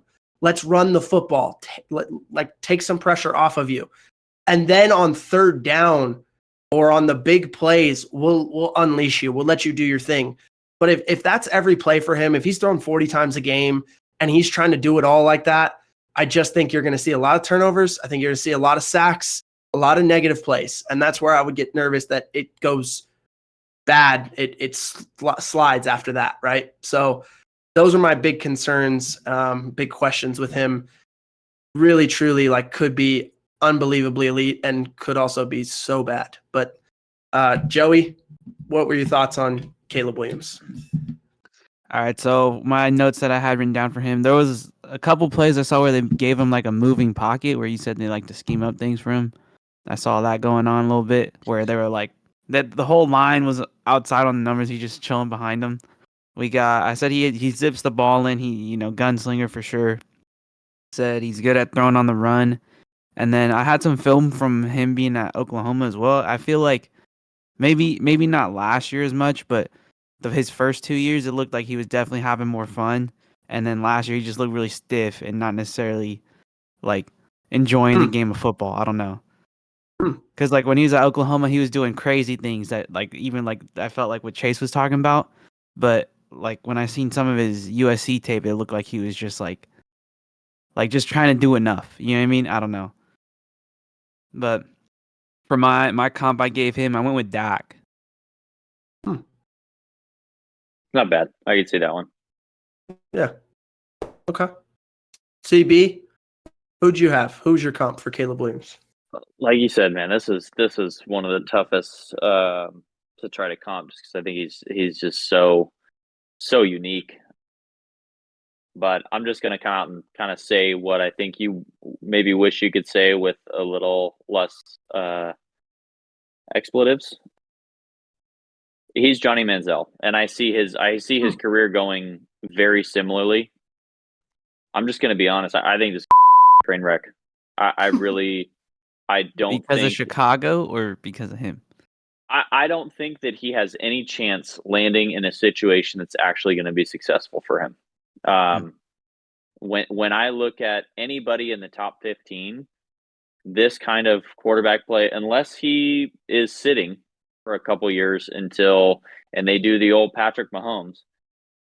Yeah. You look at guys like Patrick Mahomes, even when he is big games, you can see him do too much. And Caleb Williams already does more than Patrick Mahomes does in these big play, crazy, try to last ditch effort. There was a play that he had against Oregon this past year too. Granted, it was at the very end of the half, so I understand the desperation of just trying to make a play, but you could see him roll all the way out to the sideline on the short side of the camera, and he throws completely across his body back to right directly in the middle of the field to the 2-yard line. It wasn't even in the end zone, dude.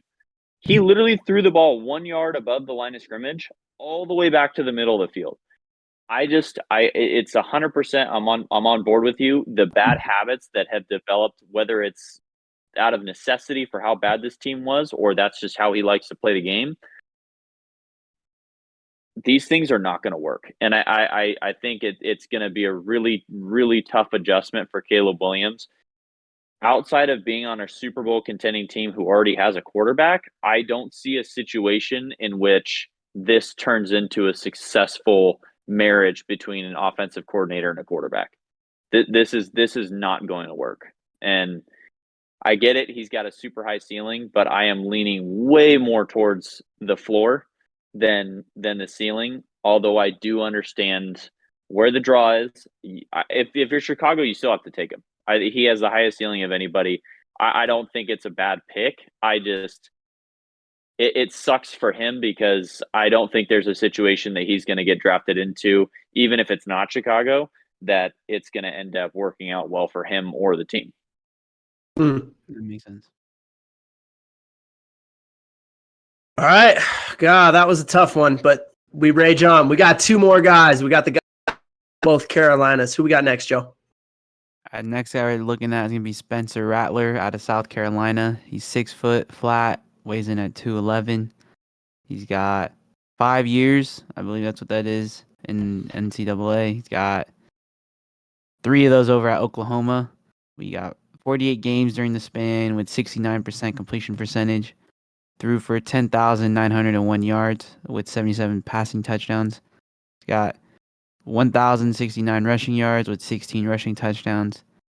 32 picks, and then was sacked 108 times. He ran a 4.95 on his 40 with a 1.63 in the 10-yard. 32-inch vert. Got a 7.21 on the 3-cone and a 4.37 on his shuttle. Okay. So the first thing looking at with Spencer Rattler was definitely a huge difference between the Oklahoma tape and the South Carolina tape. It's funny, again, I see the parallels with Bo Nix and Jayden Daniels. Got a lot better in the second spot he went to. I think part of it is some natural growth and maturity with all those guys, but definitely with Rattler, the patience through the progressions and trusting it, so much better at South Carolina. I mean, this one, he takes a shot, but delivers a strike down the middle of the field. That's probably one of my favorite plays of his tape just right off the bat. But just he was a lot better at Oklahoma or at South Carolina in terms of rather than looking for a specific receiver that he liked and hoping that guy wins the route and sort of locking on.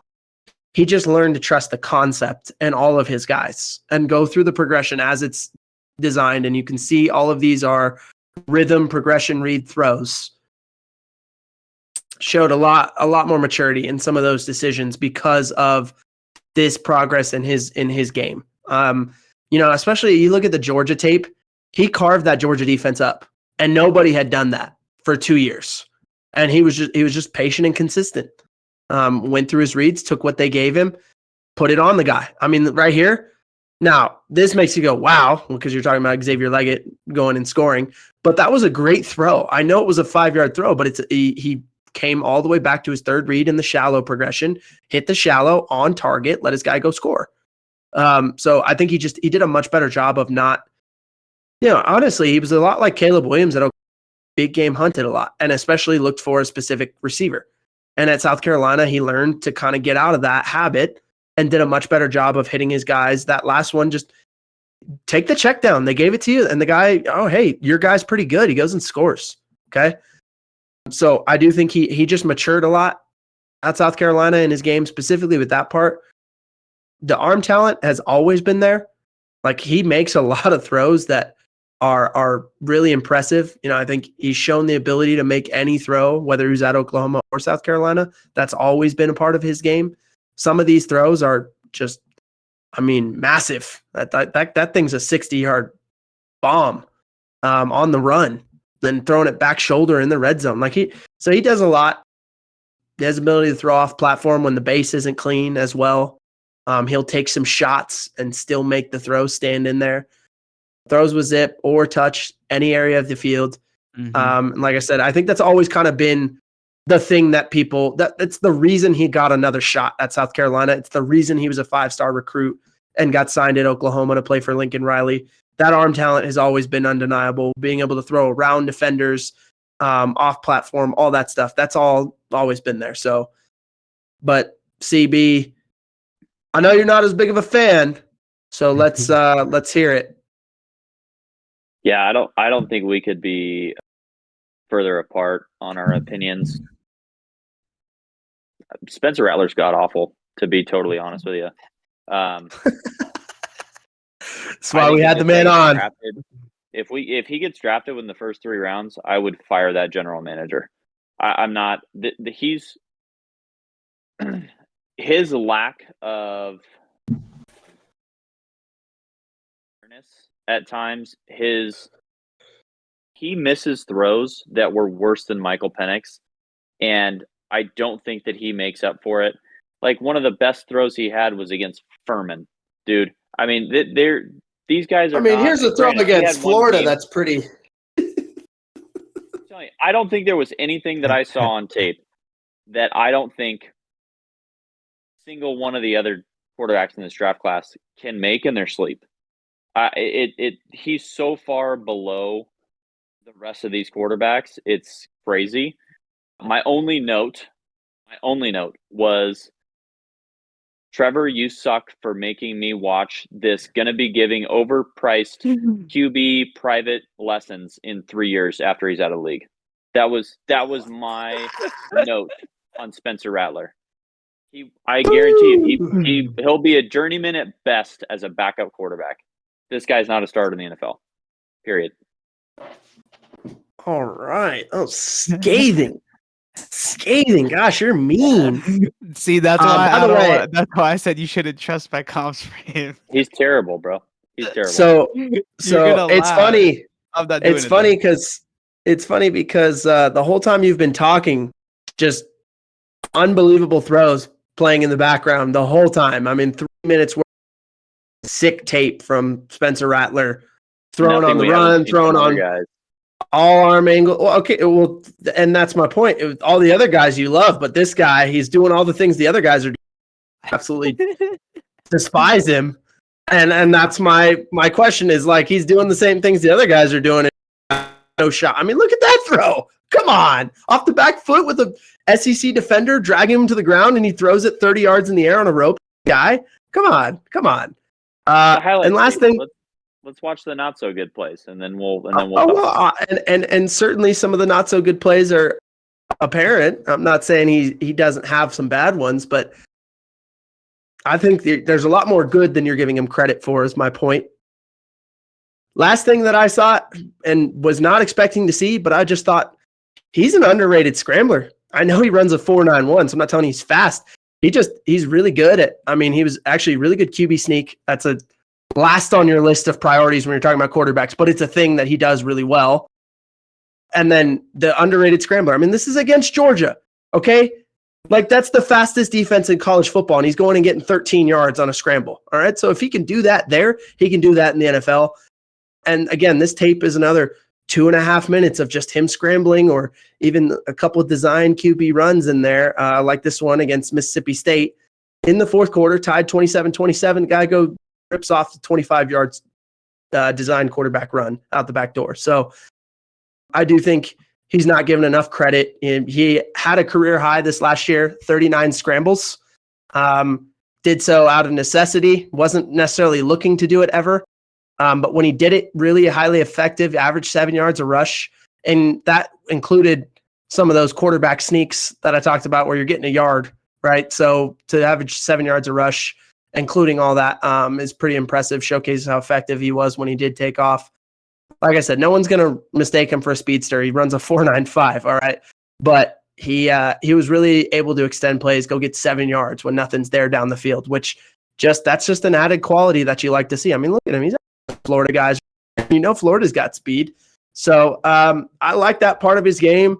I think if we have a question, truly it's, has he matured enough to be a good decision maker? Because that's the biggest question, I think.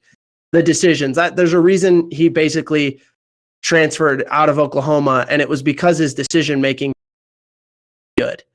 I think it's gotten better. I think that's still a question, though, that he's going to have to answer. That's the only way he can be an NFL starter. Has he become a better decision maker? And that's a question that he's going to need to answer in order to be a legitimate leader on an NFL team. But Joey, what did you think of Rattler? I mean, you kind of touched on everything. I mean, he had zip on the ball. He was slinging it through and through. I mean, hey, just like Chase said, he does everything all the other dudes do. So I mean, he's good on the run, just like some of the other dudes. And then I said he's good at looking people off. So I mean, probably more of him just going through his progressions. More importantly, but basically he'd be watching one dude come back to the other side, and that dude just wide open because the safety done went to the other guy. But no, I mean, I thought he was pretty solid. Chase said this is a highlight tape. I mean, that's how it is for all of them. So I don't know what to say. I don't even know if I want to ask CB his comp, but we'll get it out of the way. Go ahead. I'll give you the minds who I had right after, just so we can see what he has to say about it. I comped him to the trash can that's in my kitchen right now. Do you not have a real comp? Do you not have a real comp for the guy? My real comp was Brett Favre. I just think his ability to kind of stretch the field a little bit, sling it around. I get it. He can make Okay, plays. wait. You might not He can hate make my plays. confidence. It's so inconsistent. You watch him go through his progressions and throw the worst matchup that he has. Thing is, you brought it up. Obviously, it's good decisions. It's not forcing throws. He still has that. That's been his thing his entire career. That's why Caleb Williams ended up coming in for him at Oklahoma, and that's why he continued to sit his entire season at Oklahoma. Caleb Williams had a team around him with a load of talent, and all that crazy, funky stuff ended up working. The only reason that Caleb Williams ever left Oklahoma was to follow Lincoln Riley. I just interception to me, and that's really my biggest thing with him is I don't feel that he consistently makes good decisions, consistently, makes the right play. He forces a lot of throws. I feel like he tries to make a big play on every play, a lot like Caleb Williams, and he has way less physical ability to do so. And that's why it ends up becoming more of a train wreck than anything else on a consistent basis. He's had flashes, don't get me wrong. I mean, the guy's a Division I quarterback. I'm being obviously overly critical and a little hyperbolic, but no, the biggest thing for me is I don't think that he is a guy that can sit in an NFL quarterback room and you have legitimate confidence that he is comprehending and executing a game plan for you on a Sunday. I just don't. All right, Joe? Well, I'll give you the one that is going to be extra crazy. We'll probably get a reaction out of Chase. I had our guy Patty Mahomes just because when he's on the scramble, Get bro, the I outta not, here. I This kid not. guy. Bro, you can't sit here and tell Jesus. me they don't run the same exact way. I'm gonna get off telling you, this they're thing. tiptoeing everywhere, bro. I'm telling you, they run the exact same way. But no, the one I do have written down, if you want proof. Your guy right there, Brett Favre. I have that one down too. Cool. I went with Brock Purdy, simply because one, and hey, look, there's the QB sneak. He's good at it too. But I think the underrated scrambling ability, people underrate their athleticism. They're similar size. Purdy's a little bit heavier, thicker, but similar size. Rattler likely puts on, I think, similar weight once he's in the league. But I think a little bit underrated athletically and underrated arm. And both guys that came from Power 5 teams that, like, they were good in college and people didn't, I don't think they weren't among those big names going into the draft. Now, Purdy obviously went in the 7th round and now he's been to a Super Bowl, so it's completely different for him. But I do think patient through the progressions, has done a really good job with Shanahan, has the arm talent and the underrated athleticism to be successful. I also think he's greatly benefited from sitting initially and playing in a system that enables him to be just his strengths and not have to do anything more than that. And I think that's the kind of situation Spencer Rattler will need. I'm not telling you that Rattler is elite in terms of compared to this group, but I do think very similar to Purdy, he has some traits that if he gets in the right scheme with the right coach, they can highlight those things and not allow the negatives to show. And I think that's, a big part of it is where he ends up. But, I think he hit rock bottom when he left Oklahoma, hit the portal. His maturity was called into question, the decision-making. And then in the 2 years since that point, he's shown a lot of growth. That's how I think it's likely he'd probably benefit, like I said, from learning from another experienced quarterback, being in a situation like Purdy was in, where you get to kind of sit behind Purdy or behind Garoppolo for a little bit, and then took over the job late in his first year. And now, he's done what he's done. But I think Rattler could end up being like the sleeper of the draft. A lot of the mocks I've seen, he's going in round 2. That's a lot of the stuff I've seen. Round 2, a lot of times late round 2. Some people like him enough that he sneaks up early round 2, though. So we'll see where he ends up. I think that's a big part of what happens with him, though, is where he gets picked. And if he has that luxury of getting to sit for a little while. All right, so the last guy we'll be taking a look at today is going to be Drake Maye out of North Carolina. He's 6'4", weighs in at 223. Played for 3 years, has 30 games in that time frame with 65% completion percentage. Has 8,018 passing yards with 63 passing touchdowns. Ran for 1,561 yards and has 16 rushing touchdowns. Threw 16 interceptions and got sacked 73 times. He has a 4.6 40, and I believe that's the only number I have from him. All right. So Drake Maye is the only one of these guys that has the full huge frame, right?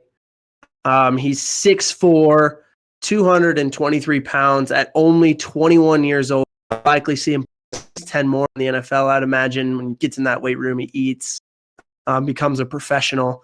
But, I mean, he's got that old school ideal size and weight of that NFL quarterback that everyone was looking for. Like, if you went back 10 to 15 years ago, he's the guy that everyone wants to draft, right?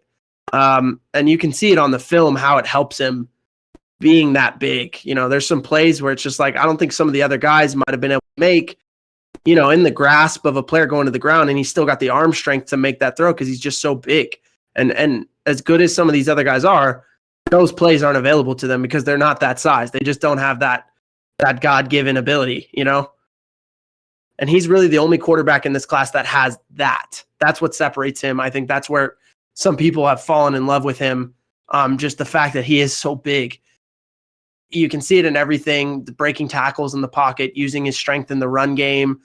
The frame is even more impressive when you pair it with the athleticism as well. He's not just a big, slow guy who kind of sits in the pocket. He can move around a lot. He's athletic. We saw him trying to hurdle a guy earlier.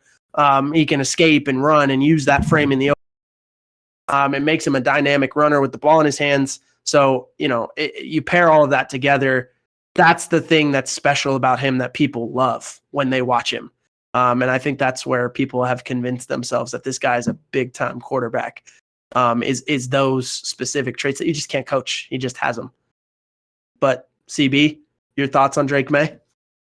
Yeah, he was a lot more mobile than I had presumed watching him throughout the season. Just going back, and he's got a little bit more game speed than I realized. He's got good field vision. The only thing, I mean, it's a blessing and a curse. I think the dude has zero fear. It's fun to watch. It really is. It's extremely entertaining. You saw, you know, that play against Pitt. You know, some of the other throws that he has. It's almost like he's almost an actor sometimes, where it's like he's got this weird little trick in his bag where he's 1,000% committed to the run until you come up to hit him and he's a yard behind the line of scrimmage, and all of a sudden he jumps over you and just tosses it right over you. He's a very unique player. He's got a little bit of that improv ability, that broken play, you know, some of those instincts. Obviously, he's got the big arm. I didn't think he was horrible as far as his accuracy down the field. My biggest thing with him is there are times where I think he panics a little bit too early when he sees pressure. I think he's at least good at maybe getting rid of the ball and throwing it away. I don't think he doubles down a whole lot on some of the broken plays where it's not the way you want the play to break. It's not that you have too much time and nobody's open, so you extend the play to give your guys more time. It's, you know, a linebacker coming up the middle, and, you know, I think sometimes he can look a little bit like a deer in headlights. Not that he's necessarily fearful. It's just that I think he's so convinced that he needs to make something happen on every play that when it's not there, he can get that little itch to make something out of nothing, and sometimes they come back to bite him in the ass. But other than that, I mean, I think he's going to be a very serviceable quarterback. I don't see a huge ceiling for Drake Maye.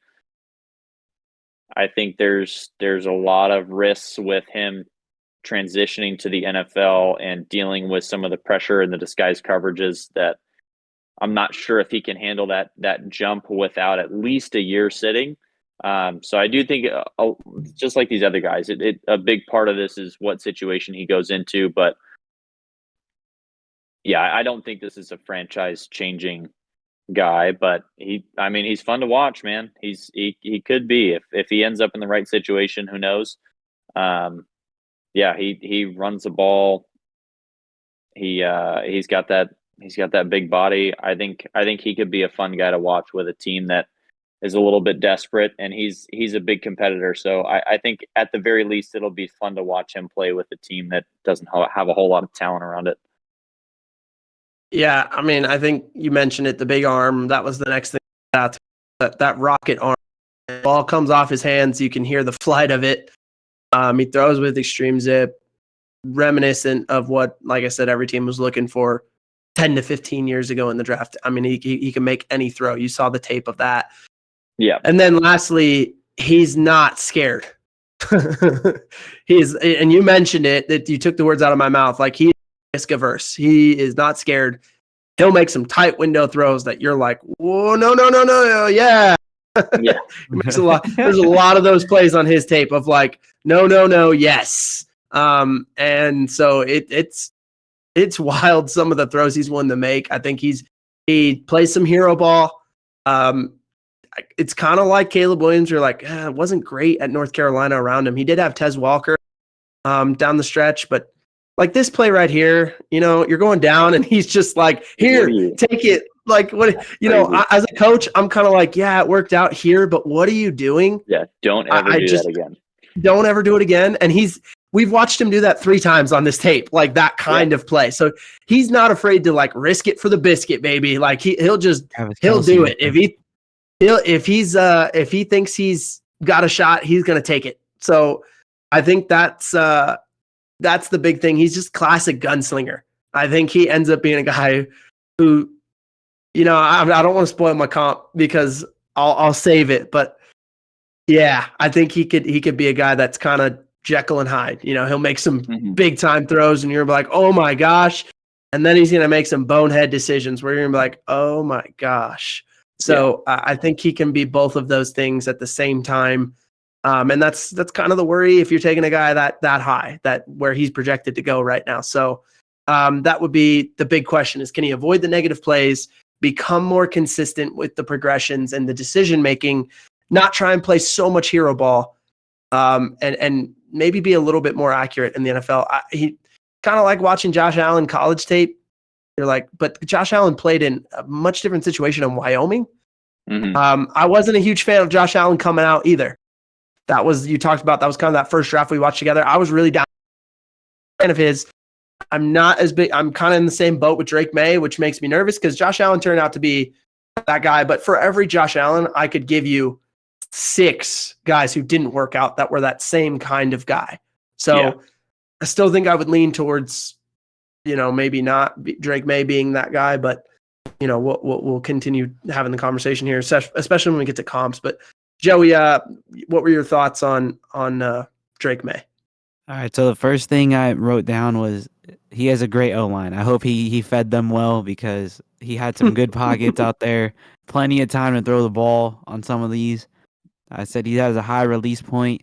I mean, that kind of ties in with his deep ball and even like the placement and where you're talking about the tight throws where everything just fits perfectly right where they need it. Otherwise, it's like the play don't work. You know what I mean?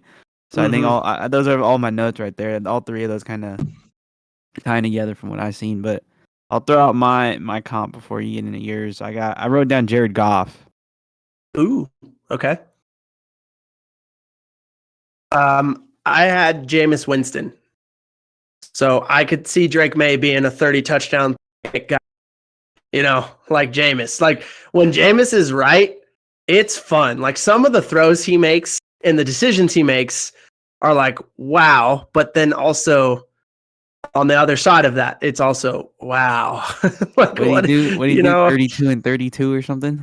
Yeah, it was 30 plus and 30 plus. I just remember that. Yeah, I think it's 32 and 32, something like that. 5,000 yards. Like I could totally see Drake Maye being that guy in the league. And then Jameis, is a little underrated, and we've seen that with Drake Maye on this tape.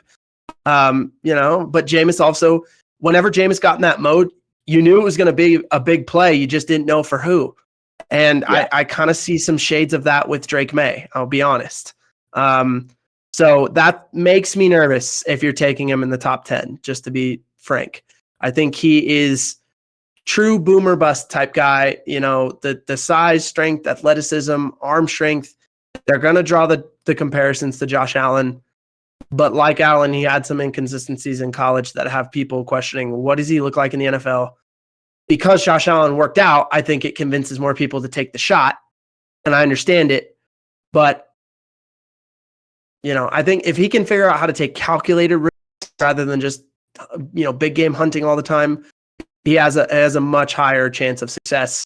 And then if not, he becomes kind of that big name backup like Jameis has been now for 5 years. Mm-hmm.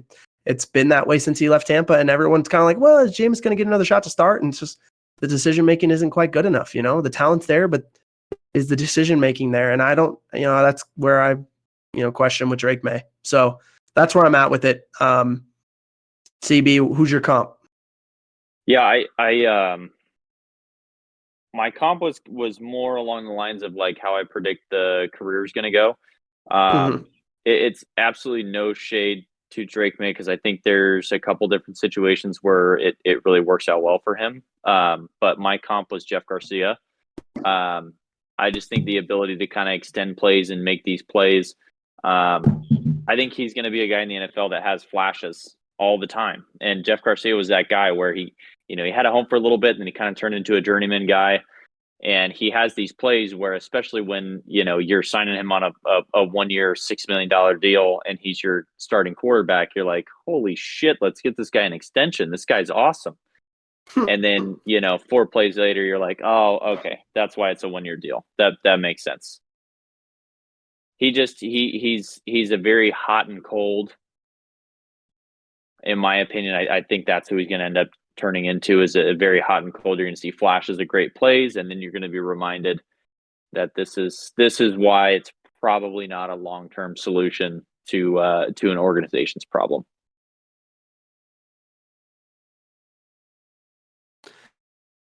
All right, it's time for rankings, I would say. Shall we, boys? Yeah. Joe, as the best co-host in the world, you're going first. The show. So for me, I like to preface these are all just off the film. I'm not the biggest college guy. So first one that impressed me was going to be JJ McCarthy. I mean, we've seen plenty of stuff since his pro day that's come out where people love the guy. I think he really did have some great film to watch. Probably the one that I already had like an expectation. He still exceeded it, Next guy I went with is going to be Penix Jr. I think he had, granted, he's a little bit older, but he had the great things being a lefty too that throws people off in general. I think he has the ability to throw the ball, ability to run it, and those are some key things I liked from him. 3, Caleb Williams. I think we all kind of had a little lull with him where we see great things, but then it's also like there's also some bad that you don't want to necessarily. Yeah. And when those come up, it's like, man, oh man. But I think out of the rest, he was definitely better than most. So that's how he's at 3. 4, I think Drake Maye is kind of just like the safe option for me,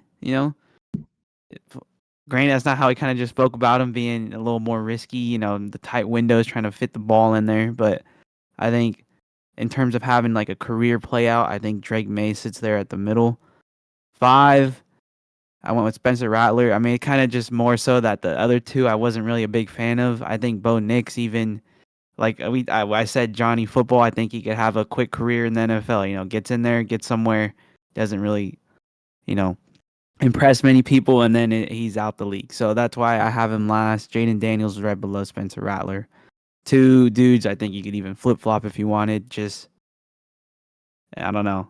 Jayden Daniels obviously won the Heisman. A little different than him being lower on my list, but I think just I wasn't a fan of the deep balls all the time. Obviously he could run the ball too, but I don't know. That's where I'm going with this list. All right. My turn here. I'm going at 1. I think the guy so I'll preface this by saying I took into account where I think they're going and what the situation they'll land in.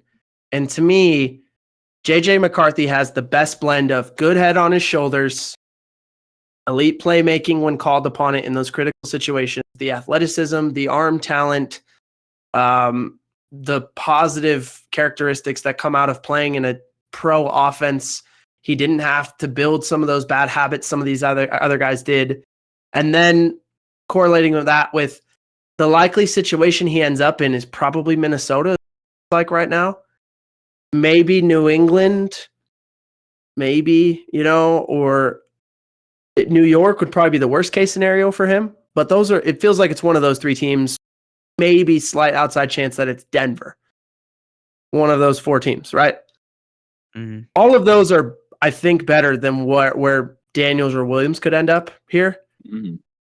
And I think if it ends up being Minnesota, I'm very confident JJ ends up being the best quarterback in this class. Just having the best career, I should say.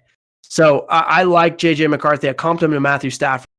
I think he's done an excellent job at Michigan over those 3 years of showing all the things that as guys have watched the tape. So I like JJ McCarthy a lot. I think the situation he ends up in is going to be also beneficial to him. Number 2, I played with Jayden Daniels, putting him at 1. I also played with Caleb Williams, putting him at 1. I really see this as tiers. I think JJ, Jayden, and Caleb are in that first tier of true difference-making quarterback. Could truly be the franchise guy. I just think JJ's got the highest success rate because doesn't have the chance of injury, doesn't have the bad habits, best chance to end up in a very good situation in Minnesota. Jayden Daniels, really high ceiling, probably higher than JJ, except for the fact that he is really, I think I'm just hoping he doesn't get hurt. I'm really worried about the injury factor with him. So with those 2 guys being so close, I gave JJ the nod there because he runs a little bit less and he's got a thicker frame than Jayden Daniels. I think he's got a higher chance of staying healthy. And I also think Jayden Daniels likely ends up in Washington. So less talent around him than, say, Minnesota. And then Caleb Williams, I had 3rd. The concerns were greater for me with him, even though the talent might be greater than Daniels or McCarthy. And that's where I kind of landed with those 3. But I would say they're interchangeable. I struggled. I switched them between all 3 of them like 3 different times before I landed here. And I even don't feel like 100% great about it. But this is how I feel. And then taking into account, obviously, with Williams going to the Bears. And I just don't think it's as good a situation as maybe people want it to be. So that's where we're at with that. The next tier, I've got Spencer Rattler and Bo Nix. And to me, those 2, I think, are both lower ceiling, but much higher floor than the 2 guys I have below them. I just think that they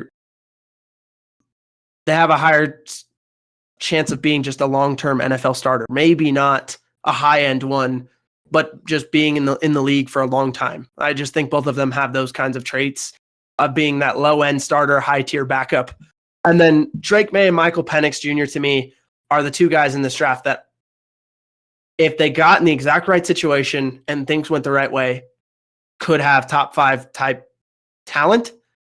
But also, I think the floor is just so low. I really think both of them had some issues with accuracy in college, which is concerning to me. And the thing is we know historically, not all 7 of these guys can be good. They just can't. Right. So if I'm betting, I'm not going to bet on the 2 guys that I have the most questions about, basically. With Michael Penix, it's the injuries and the accuracy in the middle of the field. With Drake Maye, it's the hero ball and the decision-making and some slight inaccuracy stuff. So with that being the questions with these 2 guys, I just had them ranked the lowest because I think they're the biggest boom bust guys out of this group. And if they absolutely ended up being great players in the league, it wouldn't necessarily shock me. I'd be a little surprised, but it wouldn't shock me because the traits are there.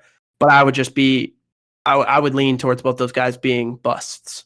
And that's kind of where I'm at. And then I did want to throw some of those honorable mentions in. Michael Pratt from Tulane is a really underrated player. I think has a chance to at least be someone's backup this year. Joe Milton at Tennessee, huge arm, accuracy issues, decision-making issues. Austin Reed at Western Kentucky, small school guy. Think Bailey Zappi, very productive for a long time at Western Kentucky. And then Jordan Travis, big wild card here, because there's a lot of stuff with him that is really good, but also the injury, and he's a little smaller, and there's some other questions with the arm talent. So, like, I do wonder with him. But he could be this year's, Power 5 quarterback that goes late, ends up sticking on with the team, and then we never, later on, we're like, how did we miss on this guy? So those are some honorable mentions. CB, your turn to rank them. Yeah, before I go, I do just want to say I think Joe Milton is a very interesting one. Depending on how far he falls, that could actually be a huge steal. I look at him a lot, very similar to like an Anthony Richardson, where it's just like that raw talent, that raw ability. If you could develop that, Joe Milton getting drafted in the 5th round and becoming a starter somewhere would be insane. And he has the talent to do it, but it's a lot of development. As far as mine, I went Jayden Daniels is my clear-cut number one. I don't think of all the guys that have the high ceiling, I think he has the lowest floor, which is what really put him at number one for me. Like you said, Trev, like the having those different classes of where those guys fit into as to the ability to actually get drafted and be elite in an organization. I think Jayden Daniels has the most realistic chance to be a franchise guy, and I don't think anybody else is even close as far as where the floor is. Michael Penix Jr. I'm not 100% sure as to why you don't like Penix as much as I do. I just think he's a gunslinger. I think he fits a lot of the way that the NFL is moving as far as just pure passing the ball, getting it out. The guy loves to throw the deep ball. Granted, the injuries are a question, but yeah, I'm all in on Michael Penix Jr. I really hope he goes to a good situation and ends up being successful. Caleb Williams and JJ McCarthy at 3 and 4. It was a little tough to decide who was 3 and who was 4. I think Caleb Williams obviously has a little bit higher of a ceiling just based on his unorthodox style of play. And that's why I had to put him in front of JJ. If you're actually getting down to it, I'd rather draft JJ McCarthy. I've told you guys how I kind of feel where Caleb's going to end up on that spectrum. I just think his ceiling has to be taken into account as far as an actual list of rankings. JJ, there wasn't a whole lot that I could say in the negative other than, he played with a great university for 4 years, and it's a little tough to come in and play superhero ball after having such a great team. But I do think he's the most mature, the most NFL ready quarterback. I just think those other 3 guys have higher ceilings than he does. Bo Nix, I thought he had a good career. I think there's a slim possibility where he's a starter somewhere in the top 20, top 15 of the league. I think it's much more realistic that he ends up on the back end of that top 15 or that top 20. Drake Maye, still very similarly to you, Trevor. It's a boomer bust. I think you'd draft him late as just kind of a last resort and maybe a project and see if there's something that you can develop out of that, because there are some really good traits and there's some really, really bad traits. And then Spencer Rattler. I just think really the biggest thing is he has the lowest ceiling to me. I didn't think that there were a whole lot of traits that really jumped out of the screen for me. I didn't think there was a whole lot of stuff that made me think he could get into the NFL and go make big plays. I think his absolute ceiling is being a serviceable quarterback for a couple of years and becoming a backup. But yeah, other than that, I mean, I can't say enough about Jayden Daniels. I'm so excited to see where Jayden Daniels ends up, because it's going to change the fortune for that franchise for sure.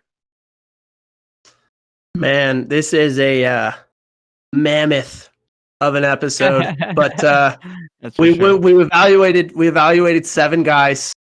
We went in depth on every single one of them, and we had our guy CB guest appearing, and he has a lot to say. I have a lot to say. Jody always gives his 2 cents. Quite literally. Yeah, and we appreciate it. But CB, loved having you on. Glad you are bring some very distinct opinions, whether we agree Definitely. with them or not. I honestly love it. It makes it more entertaining, I'm sure. So I would be willing to bet we get high reviews on the episode. But appreciate you coming on, brother. And where are you going to be watching the draft from? Oh, probably from work, to be honest with you. Love that. Yeah. Love it. Let's go. Yeah, Get it got on. this little screen accent, Everyone's so. working. You got the little phone sitting there. Everyone's like, "Oh, who took?" Exactly. Perfect. Yeah, well, it'll be fun to watch. Thanks for having me on. I love talking quarterbacks.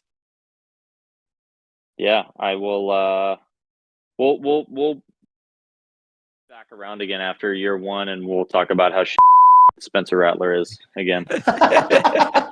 What an exit. That is amazing. Jody's got his work cut out for him on this episode, editing. But appreciate you having me on. And Jody, I think it's time. Got to kick it to our guy. I think CV needs to do it. He's the originator of the whole thing. Who is it? Is it still Still Ray, baby. Ray? Take us out.